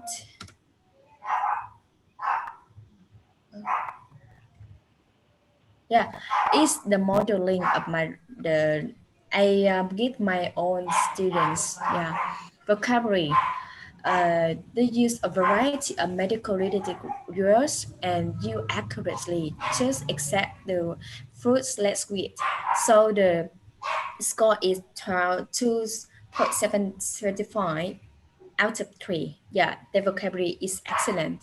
However, grammar, they use complex sentence verb structure is good point. However, they lack subject in some sentence and they wrong in verb tense and there are some others errors. So their grammar is lower compared to vocabulary. Korean and cohesion, they're excellent. And task achievement is good too. But just the right conclusion. That is the good performance. Yes, it is the second one. Uh, the, you see that is the much poorer performance. Yeah. Okay. Sorry. And okay, because the time is limited, so I just talk in yeah, I don't write down it. In terms of vocabulary, okay, they use the medical related words, yeah, academic words, I mean. However, there's some it's quite limited, yeah. And some spelling that healthy is wrong spelling, yeah. Yes, and grammar. There are some mistakes like they don't have the subjects. Yeah, yeah. If although they use the complex structure, but okay for coherence and cohesion. Um, Yeah, it's quite good. But task achievements, you know, there is essay, but just one paragraph. So the first one is one paragraph, not three paragraphs. And second one is limited in words. Yeah, the lack of the words. Yeah, and the supporting ideas are not sufficient. Yeah. For presentation topics, I just want to talk more about content because there are three main components: content, delivery, and teamwork. For delivery, it's quite the same as Miss Ngan, so I don't talk much. I just talk about content because my university students make a presentation. They use the PowerPoint slide, so for excellent, they have the clear objectives, the accurate and interesting. Yeah, if they have interesting information, have the clear visuals. I mean the pictures, and the words in the slide are very visible. They're well organized, and they have the game to motivate audience, so they get excellent score. And for good score, they maybe the information is not interesting, and maybe they don't have the game. For fair score, maybe they have maybe the content maybe is not understandable enough. And the for last one, for the poor score, maybe they present in careless manner, and the visual are unclear, and the objective are unclear. Yeah, delivery, you see. Yeah, like Mr. Yeah, I mean the fair and the poor. The fair, the little interaction, they have little interaction or no interaction, and the rich poor, they only read the slides. Teamwork, yeah. So it's quite easy to understand, right? Excellent and good score. They have the good cooperation in among the team members, and for fair and poor students, maybe just one student cover all the jobs, and maybe they have conflicts raised around the team, and they can't solve it. Yeah. So that is all from about writing and mm, speaking assessments. After I asked them to assess the peer performance, I see their students' attitude. Some of them, they feel comfortable and do the task very well. Some of them, they are not willing to do this task because they decided they lack knowledge. They can't evaluate.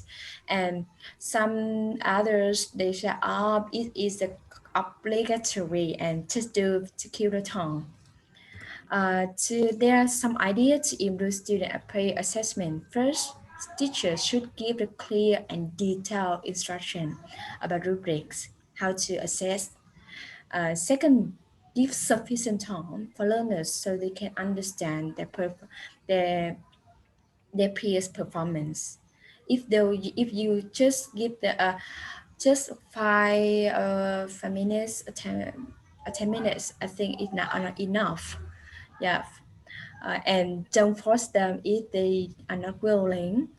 And last one, a student who did a good job, you should appraise them and support the student are not good at assessing. So that's all of my talk. Thank you for listening. Yeah, any question you can give add in the chat box. Thank you, Miss Wan. Yeah. It's great that you will share with us what you've done in a really details way. And yes, we will come to the next part of sharing by Miss Đinh Thái Hà. Are you there, Miss Ha? Yes, I am. So I'm ready to share with you. Mrs. Wan, can you stop your sharing? Okay. Yes. I go.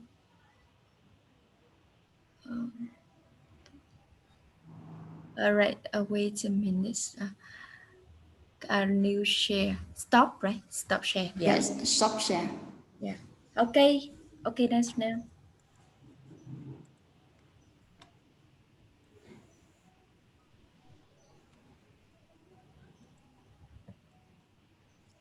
Thank you, Mrs. Xuyen, for introducing me, and good morning to everyone. We are teachers of English K-12 from different provinces. We are interested in shared assessment in teaching, and we are concerned much about it.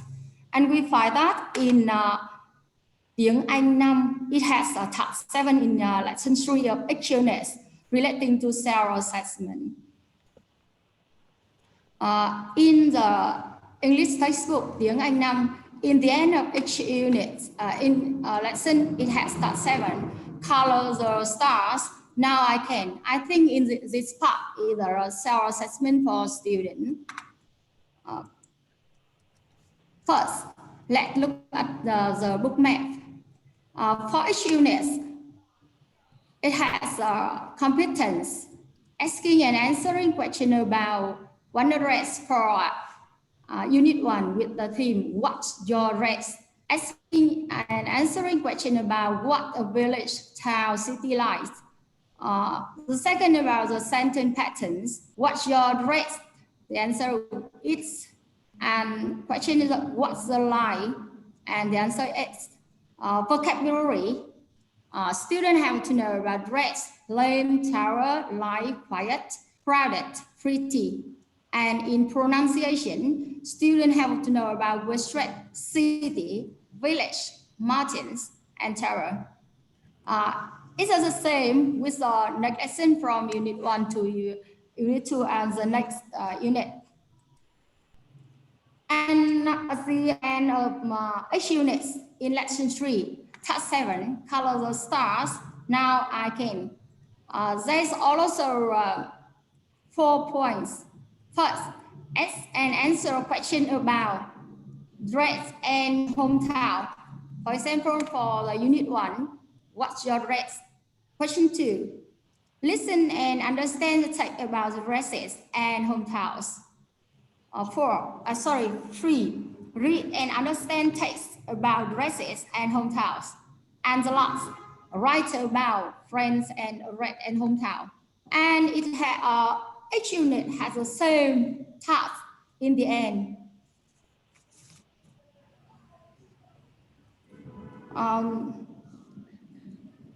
This part, I think, when teaching is important because it requires students to evaluate the knowledge themselves after learning the whole unit by coloring the star.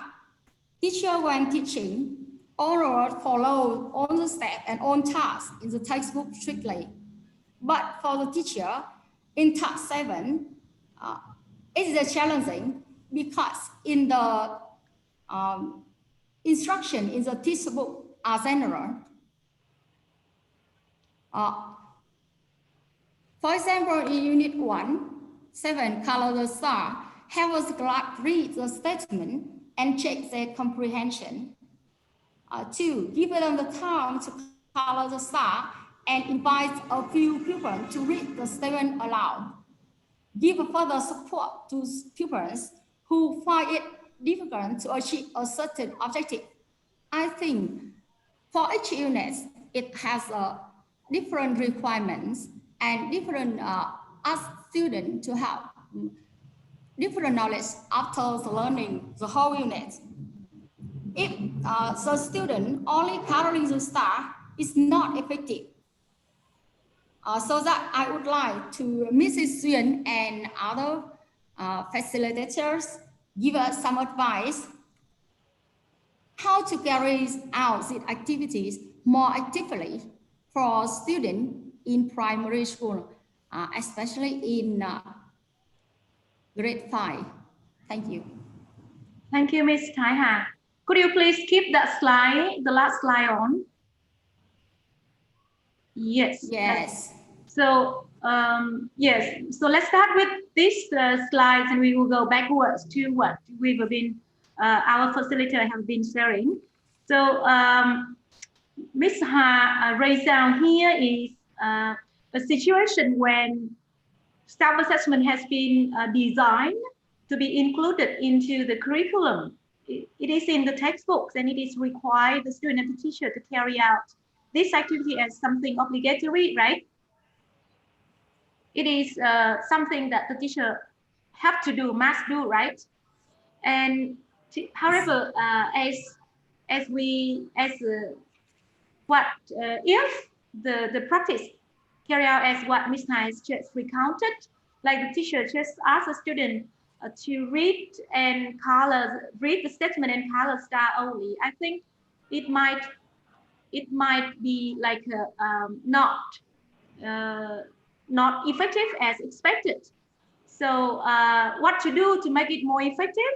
I think the suggestion can be like, first of all, some explanation of the activities, why the student need to do this, what is it for them or for the teachers, and then what does it mean each, what does each star mean? 1 star, what does it mean? 2 star, what does it mean? And 3 star, what does it mean?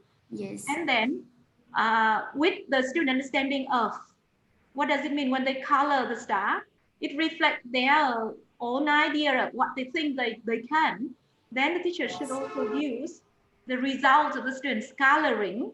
How many students color just 1 star for what of those skills?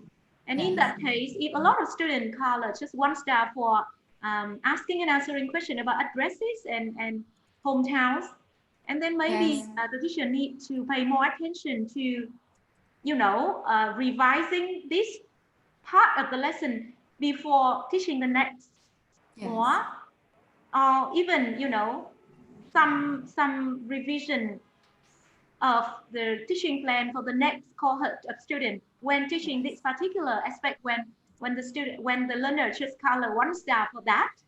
So maybe we need to pay more attention to the preparing of self-assessment and also to use the result at the post in order to make it more effective. Yes. So does it answer your question, Ms. Ha? Does it answer your question? So some more preparation and some more of the use of the result. Is that okay? Or teacher even need to modeling the way to use 1 star. Teacher may ask 2 students to stand up and ask and answer question about addresses and hometowns, and then the teacher guides the learners on, with that performance, we will give 1 star, 2 star, or 3 star to assess the abilities of, or the rating to rate the performance. And if, modeling, after explaining the reason, and then the teacher let the student do it, and then the teacher collect the result and reflect on their own practice. I think that would help gain more understanding and, make it further to support it better.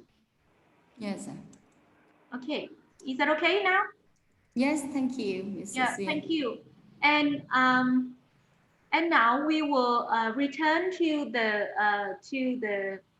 sharings by our colleagues, Ms. Ngân Đào, Ms. Ngoan Phak, about self-assessment.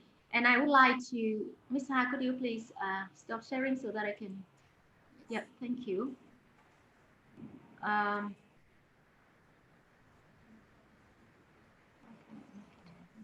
Where is it?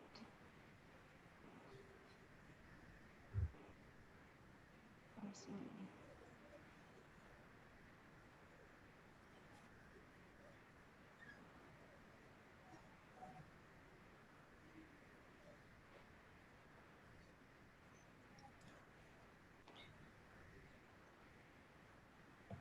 So I would like to summarize a little bit about self and peer assessment. So as Ms. Ngân and Ms. Ngoan has indicated in their sharing, that there are quite a lot of benefits of carrying out of organizing students to carrying out peer and self-assessment. To summarize a little bit, for self-assessment, it can help develop the mastery and responsibility for student own learning. And when they self-assess and they can recognize their achievement, they can motivate their own learning. And then it is also help develop the ability to continue learning, because the student know what they are learning and how good or how effectively they learn so that they can continue and to adjust their own learning better. However, in order to do that, as I said with Ms. Ha before, students need to understanding the needs to be able to accept their own learning. For pupil at grade 5, they are young learners, but you know, if we explain to them how helpful is it to them, maybe they can be more interested and more concentrate on doing the task. So understanding of the need to answer to set for self-assessment and make informed judgment to improve. Informed judgment, that means you know, to judge themselves what is good and what is not good enough, and provision of varied opportunities to practice and continuous support. So opportunities to practice, which can be carried out when the teachers ask the student to model, to just replace, teachers to perform their conversation, and then the teacher will model and then give a student another couple when they stand up to perform that conversation. The teacher can ask another learner to rating before the teacher gave their own rating. So varied opportunity to practice and continuous support for the student to self-assess. And also transparencies of learning objectives and strength of assessment criteria. Assessment criteria, if as demonstrated by Ms. Tai Ha, that it has been put in the textbook, then there are 4 criteria. It's clear enough. Learning objectives, you need to be able to ask and answer about address and hometown. So it is clear about the objectives. But whether the student understand what is 1 star, 2 star, or 3 star, that is the transparencies of the criteria and the description of each level of performance. So transparency, we need to make it clear and understandable to the students. That is a requirement for successful implementation. Regarding peer assessment, as it has been pointed out by Ms. Ngân and Ms. Wan, we have a lot, it has the potential to bring quite a lot of benefits to our students. It helps develop skills of applying assessment criteria and checking attainment of learning goals. It can help facilitate self-assessment, because when the student can assess the peer, they can self-assess themselves. And then it can enhance collaborative learning. The student can learn from one another. And I can read from the sharing of our colleagues in the chat box that, you know, students just pay attention to their peer, to the teacher comments only. They didn't pay attention to the peer assessment. And what does it mean, attention? If it's just like a read and then forget, you know, remember and then forget. For peer assessment, students have the tendency to argue, to like discuss. Why do you mark me that rate? Why you rate me that at that level? And then some more of the discussion about the level of accomplishment. That kind of conversation is actually helpful for the student, for the understanding of the rating rubric, rating of the level of performance. So collaborative learning here can help the student, can activate the schemata and to think deeply about what they are learning. And peer assessment can also help students with plentiful opportunities to receive individualized feedback. If the student just wait for the teacher's feedback within a limited time during the lesson, maybe they just can get only 1 or twice. But if we carry out peer feedback, the opportunities of receiving feedback from peer will, will be maximized, will be, multiplied. So quite a lot of peer assessment. However, it's not easy to carry out these. And I would like to congratulate Ms. Ngân and Ms. Ngoan on, carry out those peer assessment activities really, in that effective way, and use them to be very, good teachers in applying those techniques in your teaching. Because in my research, not many teachers can carry out it successfully. So the requirement for successful implementation of peer and self-assessment, we need to make these 2 things clear to the student. What is the benefit of peer assessment, and how to give a feedback on peers to make it constructive, to make it formative, not criticizing, not causing like a conflict. individual conflict among students themselves. And also, again, we need to make clear the learning objectives of that task and the assessment criteria together with the description of each level of accomplishment. Like Miss Ngan and Miss Wan has just explained, what does it mean like excellent, what does it mean, poor. And then very important is a supportive classroom climate to drive student discussion toward improving learning. Because if we don't pay attention to this one, so the student may have like a misunderstanding the purpose, and they may develop some kind of like a too competitive attitude to each other. What is good, what is not good, and then it may resulting in negative impact on their learning atmosphere and relationships. So I'm mindful of the time. We are going to run out of the time. So actually there are lots of cases when peer and self-assessment informally take place in student parent group work. However, we do not have the time, so maybe we'll put it in the post-seminar references or resources for you. But to wrap up our webinar today, we will discuss about the concept and the theoretical basics for classroom-based assessment.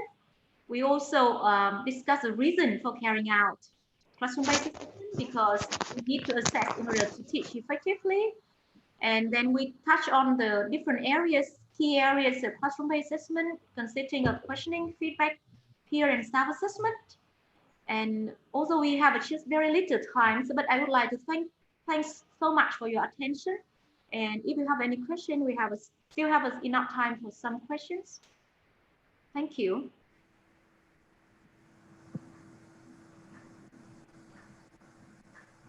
Thank you so much, Dr. Duyên. And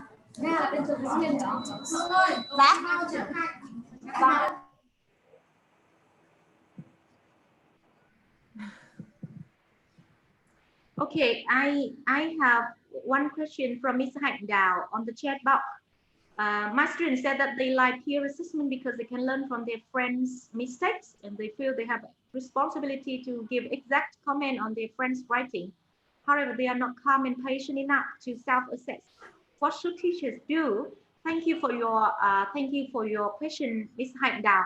I think it's one of the things that I would like to emphasize in peer and self-assessment is that we need to establish, first of all, a very supportive classroom. We need to analyze, we need to tell the student why we need to carry out and how to give the comments in a positive, contributive manner.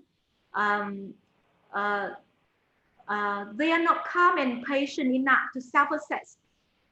They feel that, so does it mean that they feel like a waste of time to read and to give comments on their peers? Ms. Hạnh Dao, are you there?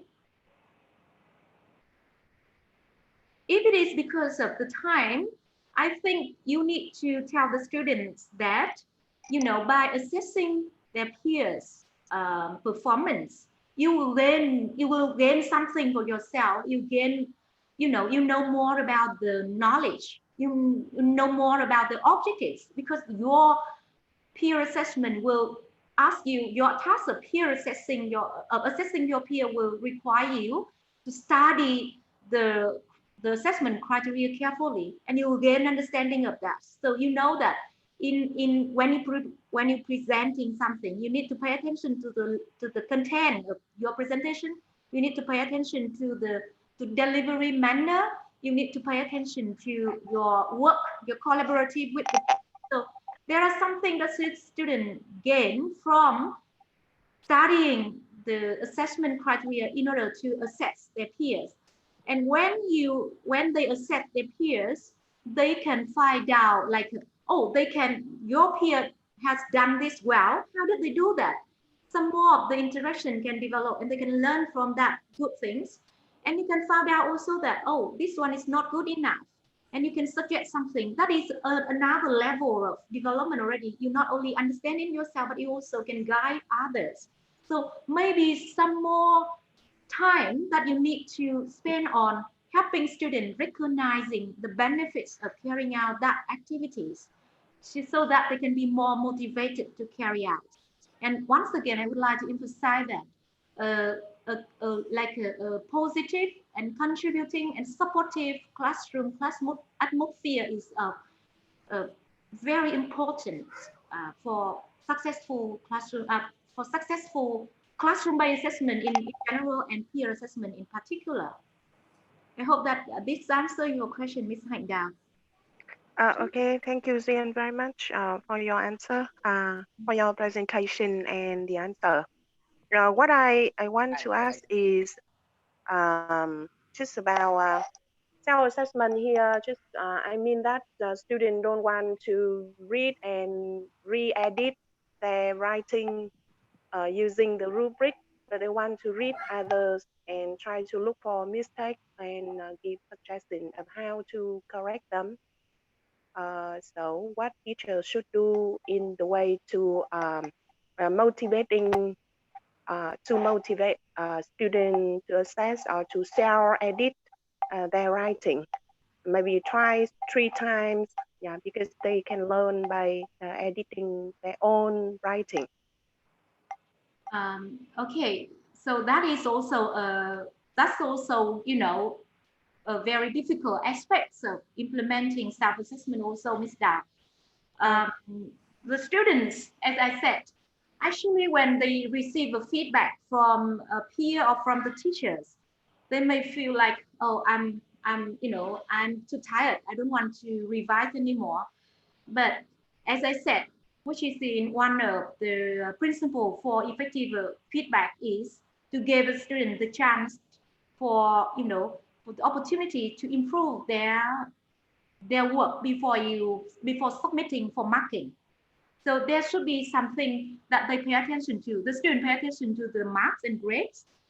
If you receive you gave them marks already and you ask them to revise it, no, they will not do that. They wouldn't do that because it doesn't help anymore because the mark is set already.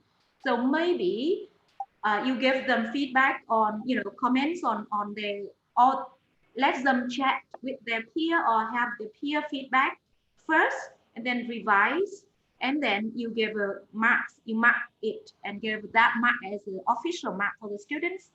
And you also ask the student to demonstrate different versions of writing before, when you put the effort to revise the work as one criteria for your mark.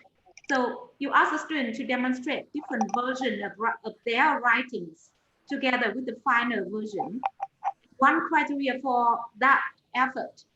I hope that the student, I believe that the student will try to do it. So pay more attention to the feedback and try to improve it to their best before submitting for marking, because both of their revision and their final version can be assessed and rated. Yeah, Okay. that's great, Dr. Duyên. And I'd like to add some more thing to Dr. Duyên suggestions is that the level that you mentioned in the higher level, it is from the lens of my study, it is metacognitive awareness. So when the students can be aware of their personal strengths, weaknesses, as well as those of other students, so they are aware of their themselves.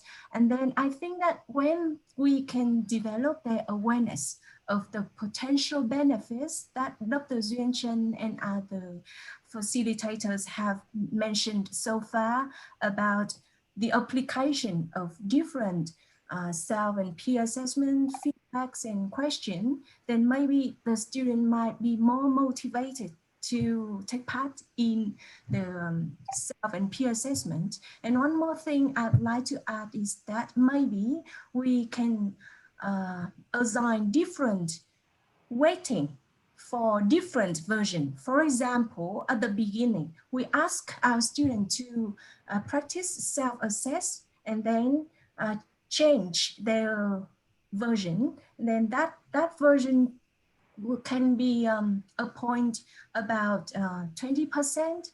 And after that, after basing on their peers' comments, they make another version, and that a point for 20% more of the final grade.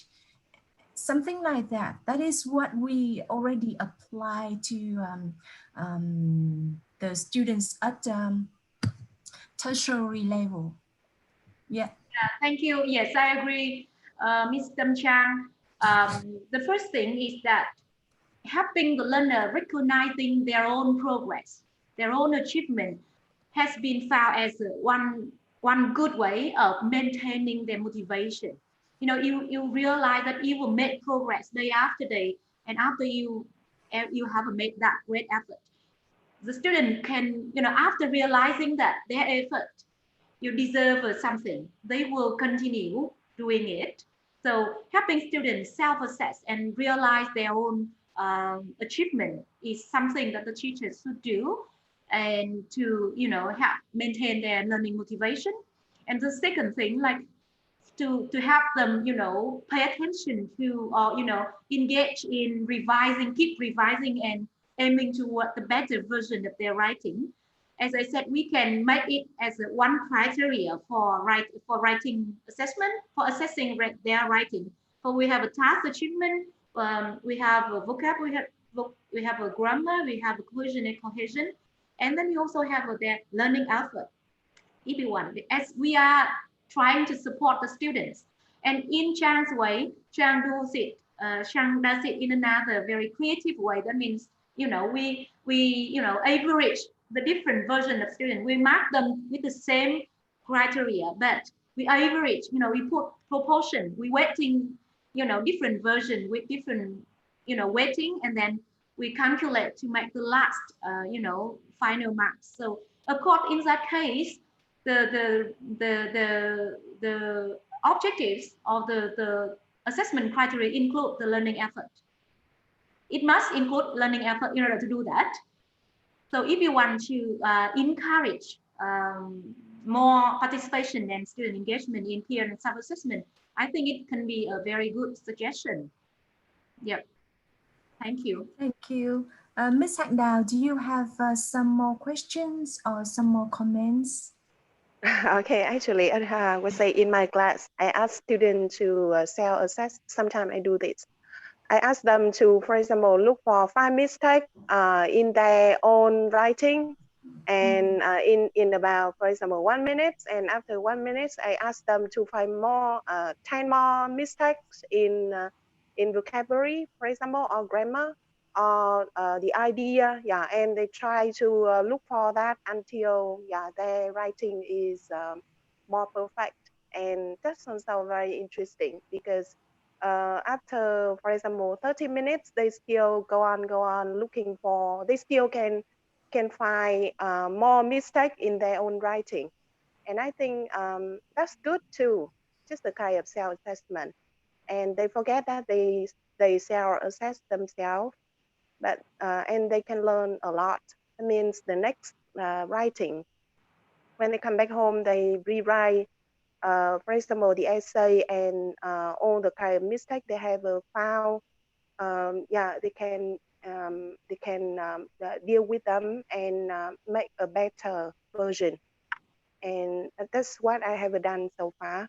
But I am very interested in and understanding more about the metacognition and other aspect of self-assessment and peer assessment to apply in my classroom. Thank you very much. Thank you very much. Yeah. Thank you, Ms. Hạnh Đào.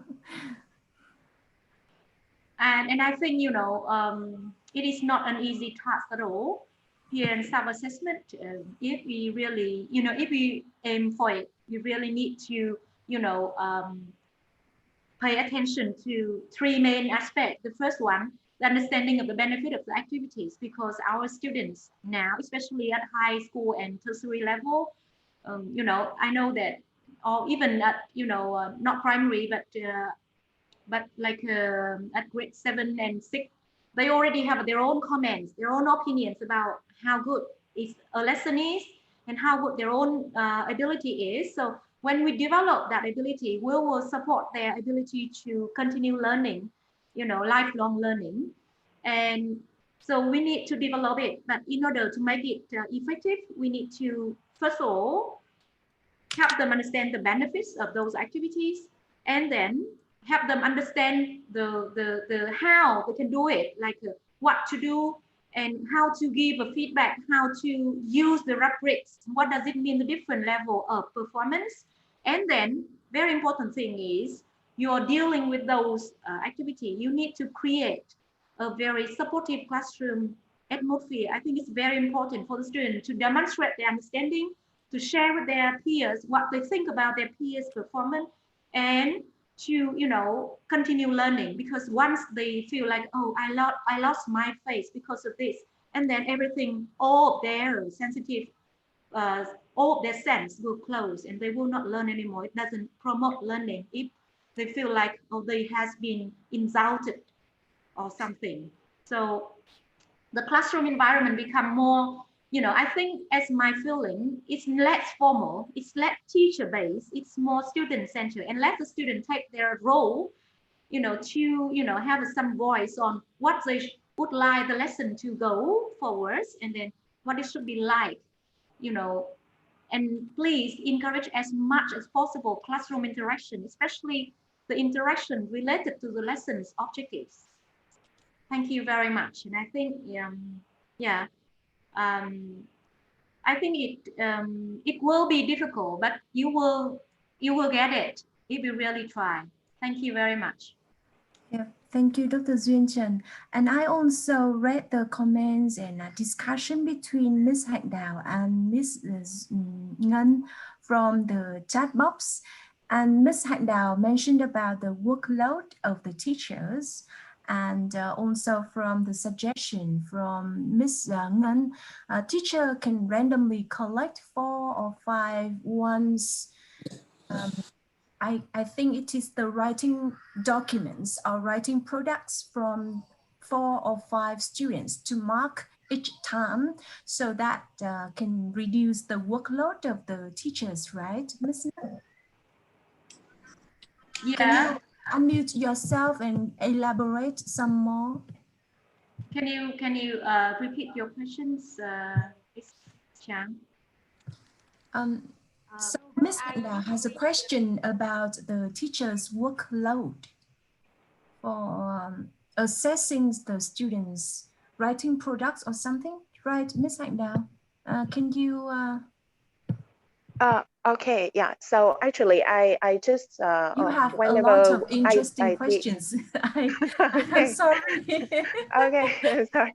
I take a lot of time, yeah, asking a lot of questions. So actually, the issue is everything can be done. Yeah, you can see that teacher can do a lot of things for student in class, but the workload, I just worry about the workload for teachers. The payment is low, and the workload more. That's not possible for long. Teacher can do a lot for student without more workload. And Ms. Ngân just share that after asking student to rewrite let's say, for example, essay, maybe paragraph at home, and they 4 or 5 students will submit, yes, the better version for teacher to score instead of all the students. So I worry about the workload, and Ngân suggests in that way. What about you, Duyên? Do you have any suggestion for reducing workload for teachers, but letting students learn more from peer assessment and self-assessment?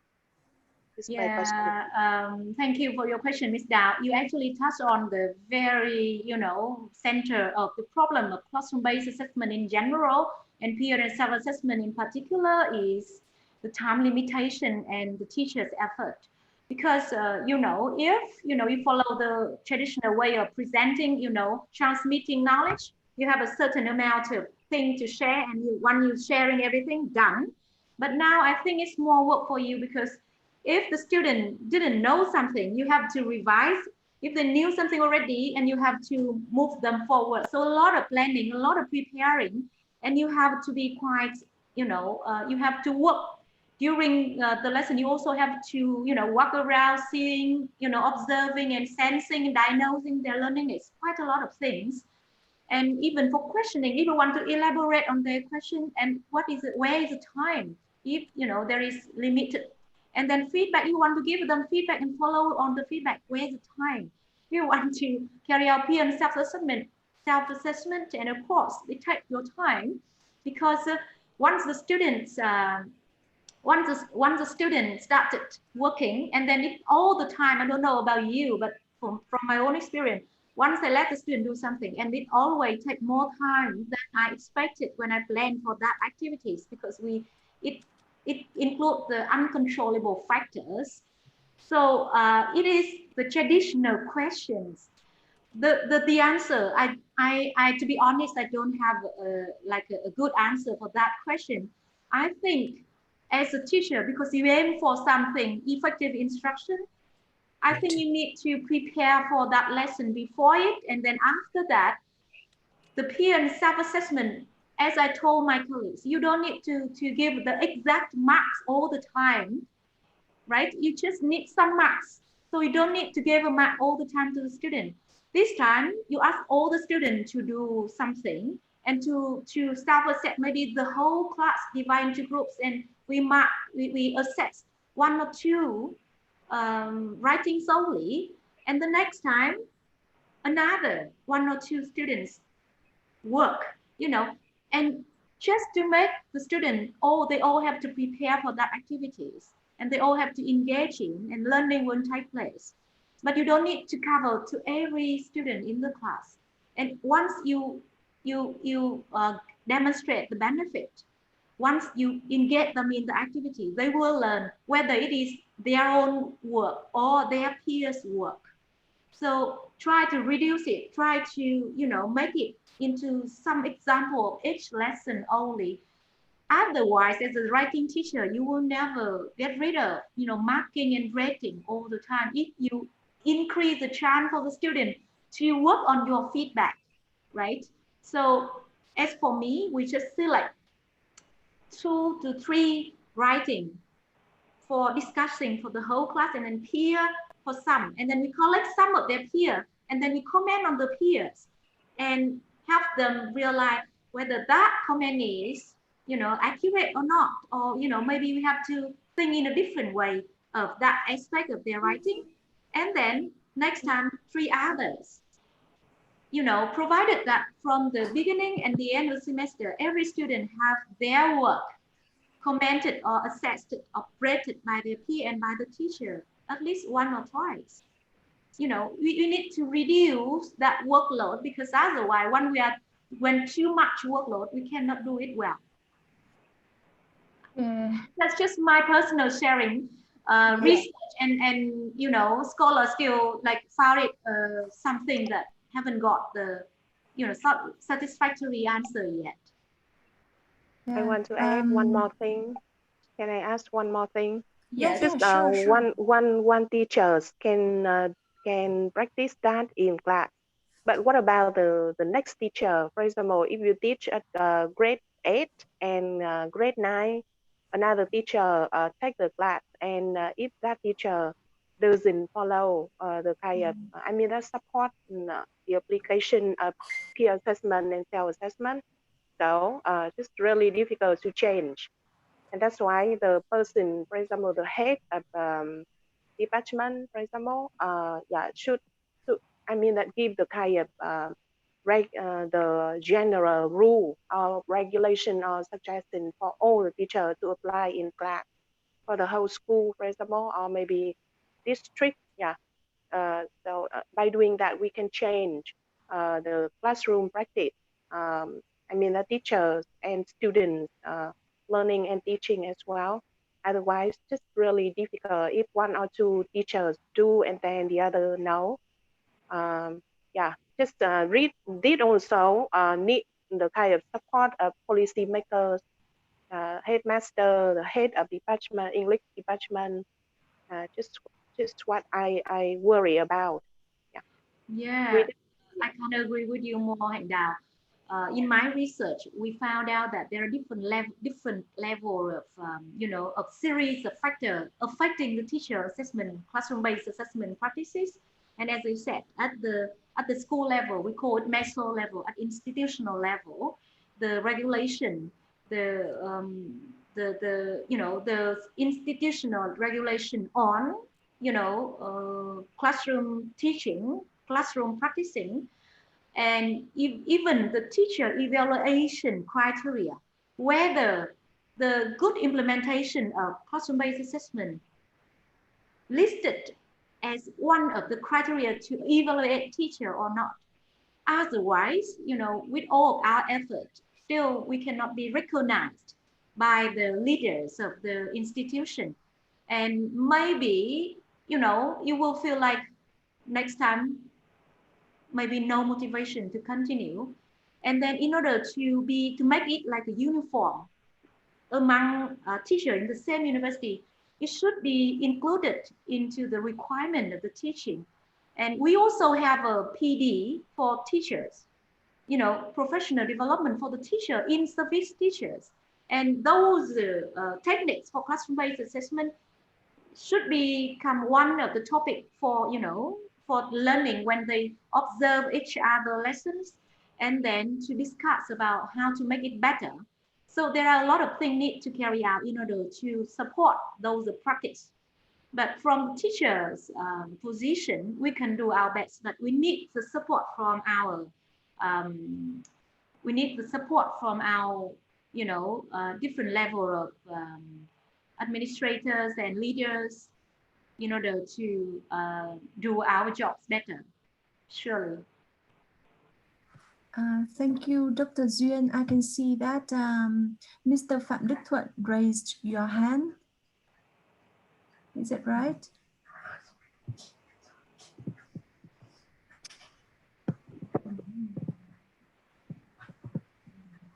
Or maybe he just touched. I don't know. I said that I wish we had more time for discussion today, but it's quite late now. Yeah, because this touch a very, very, this is the big problem of changing the assessment at school in Vietnam. I know the Ministry of Education and Training in Vietnam has issued some policy, some rules to change the assessment at school, but the practice at school I have to say that not the way required by the MOAC. That's why I hope that today's webinar can share another perspective of viewpoint of formative assessment, helping school teachers to know how to practice formative assessment or classroom assessment at school better. Yeah. I have no more comment because there's a lot of questions. I have so many questions, and we can discuss more after this webinar. Thank you, Ms. Thank you so much. Question is value, right? Question is valuable in our concept already. Yes. Yeah. So all the questions that haven't been addressed will be uploaded to our Facebook group. And after that, I hope that Dr. Duyên Chen and other facilitators, as well as the Ms. Hạnh Đào and other participants of the webinar today can spend time discussing more on this very interesting topic. Thank you so much. Thank you very much. And thank you for your participating in this webinar. Until this time, we already 30 minutes late. Yeah, so thank you so much. I can be to some extent helpful to you in your work and in your research. Thanks very much. Sure. Thank you so much. So you can see that in the chat box, Our secretary, Ms. Tạ Thị Mai Hương, has already posted the link to the proof of attendance. Please answer the quiz and then answer the questions. And after that, you can receive the certificate for attending the webinar today. Thank you so much, Dr. Duyên Trần, for sharing your very useful knowledge, as well as the principles, how to apply the classroom-based assessment successfully and effectively inside the classroom, especially the suggestion on the need to make some kind of feed forward, the suggestions from the teachers on how to improve more for the students' work. And thank you so much, Ms. Ngân Đào, for sharing your rubrics that you use for the speaking and writing assessment for your students. And I can see that you have very clear criteria as well as the levels of performance. And you also train your students to develop the habit of using the criteria in your classroom.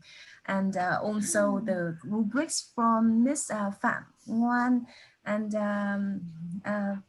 also the questions and about the self-assessment, which is one of the part in the textbook of grade 5 students from Ms.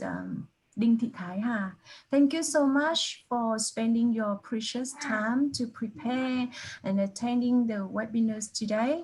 And please click the link, and then you will be eligible for the certificate of attending the webinar today.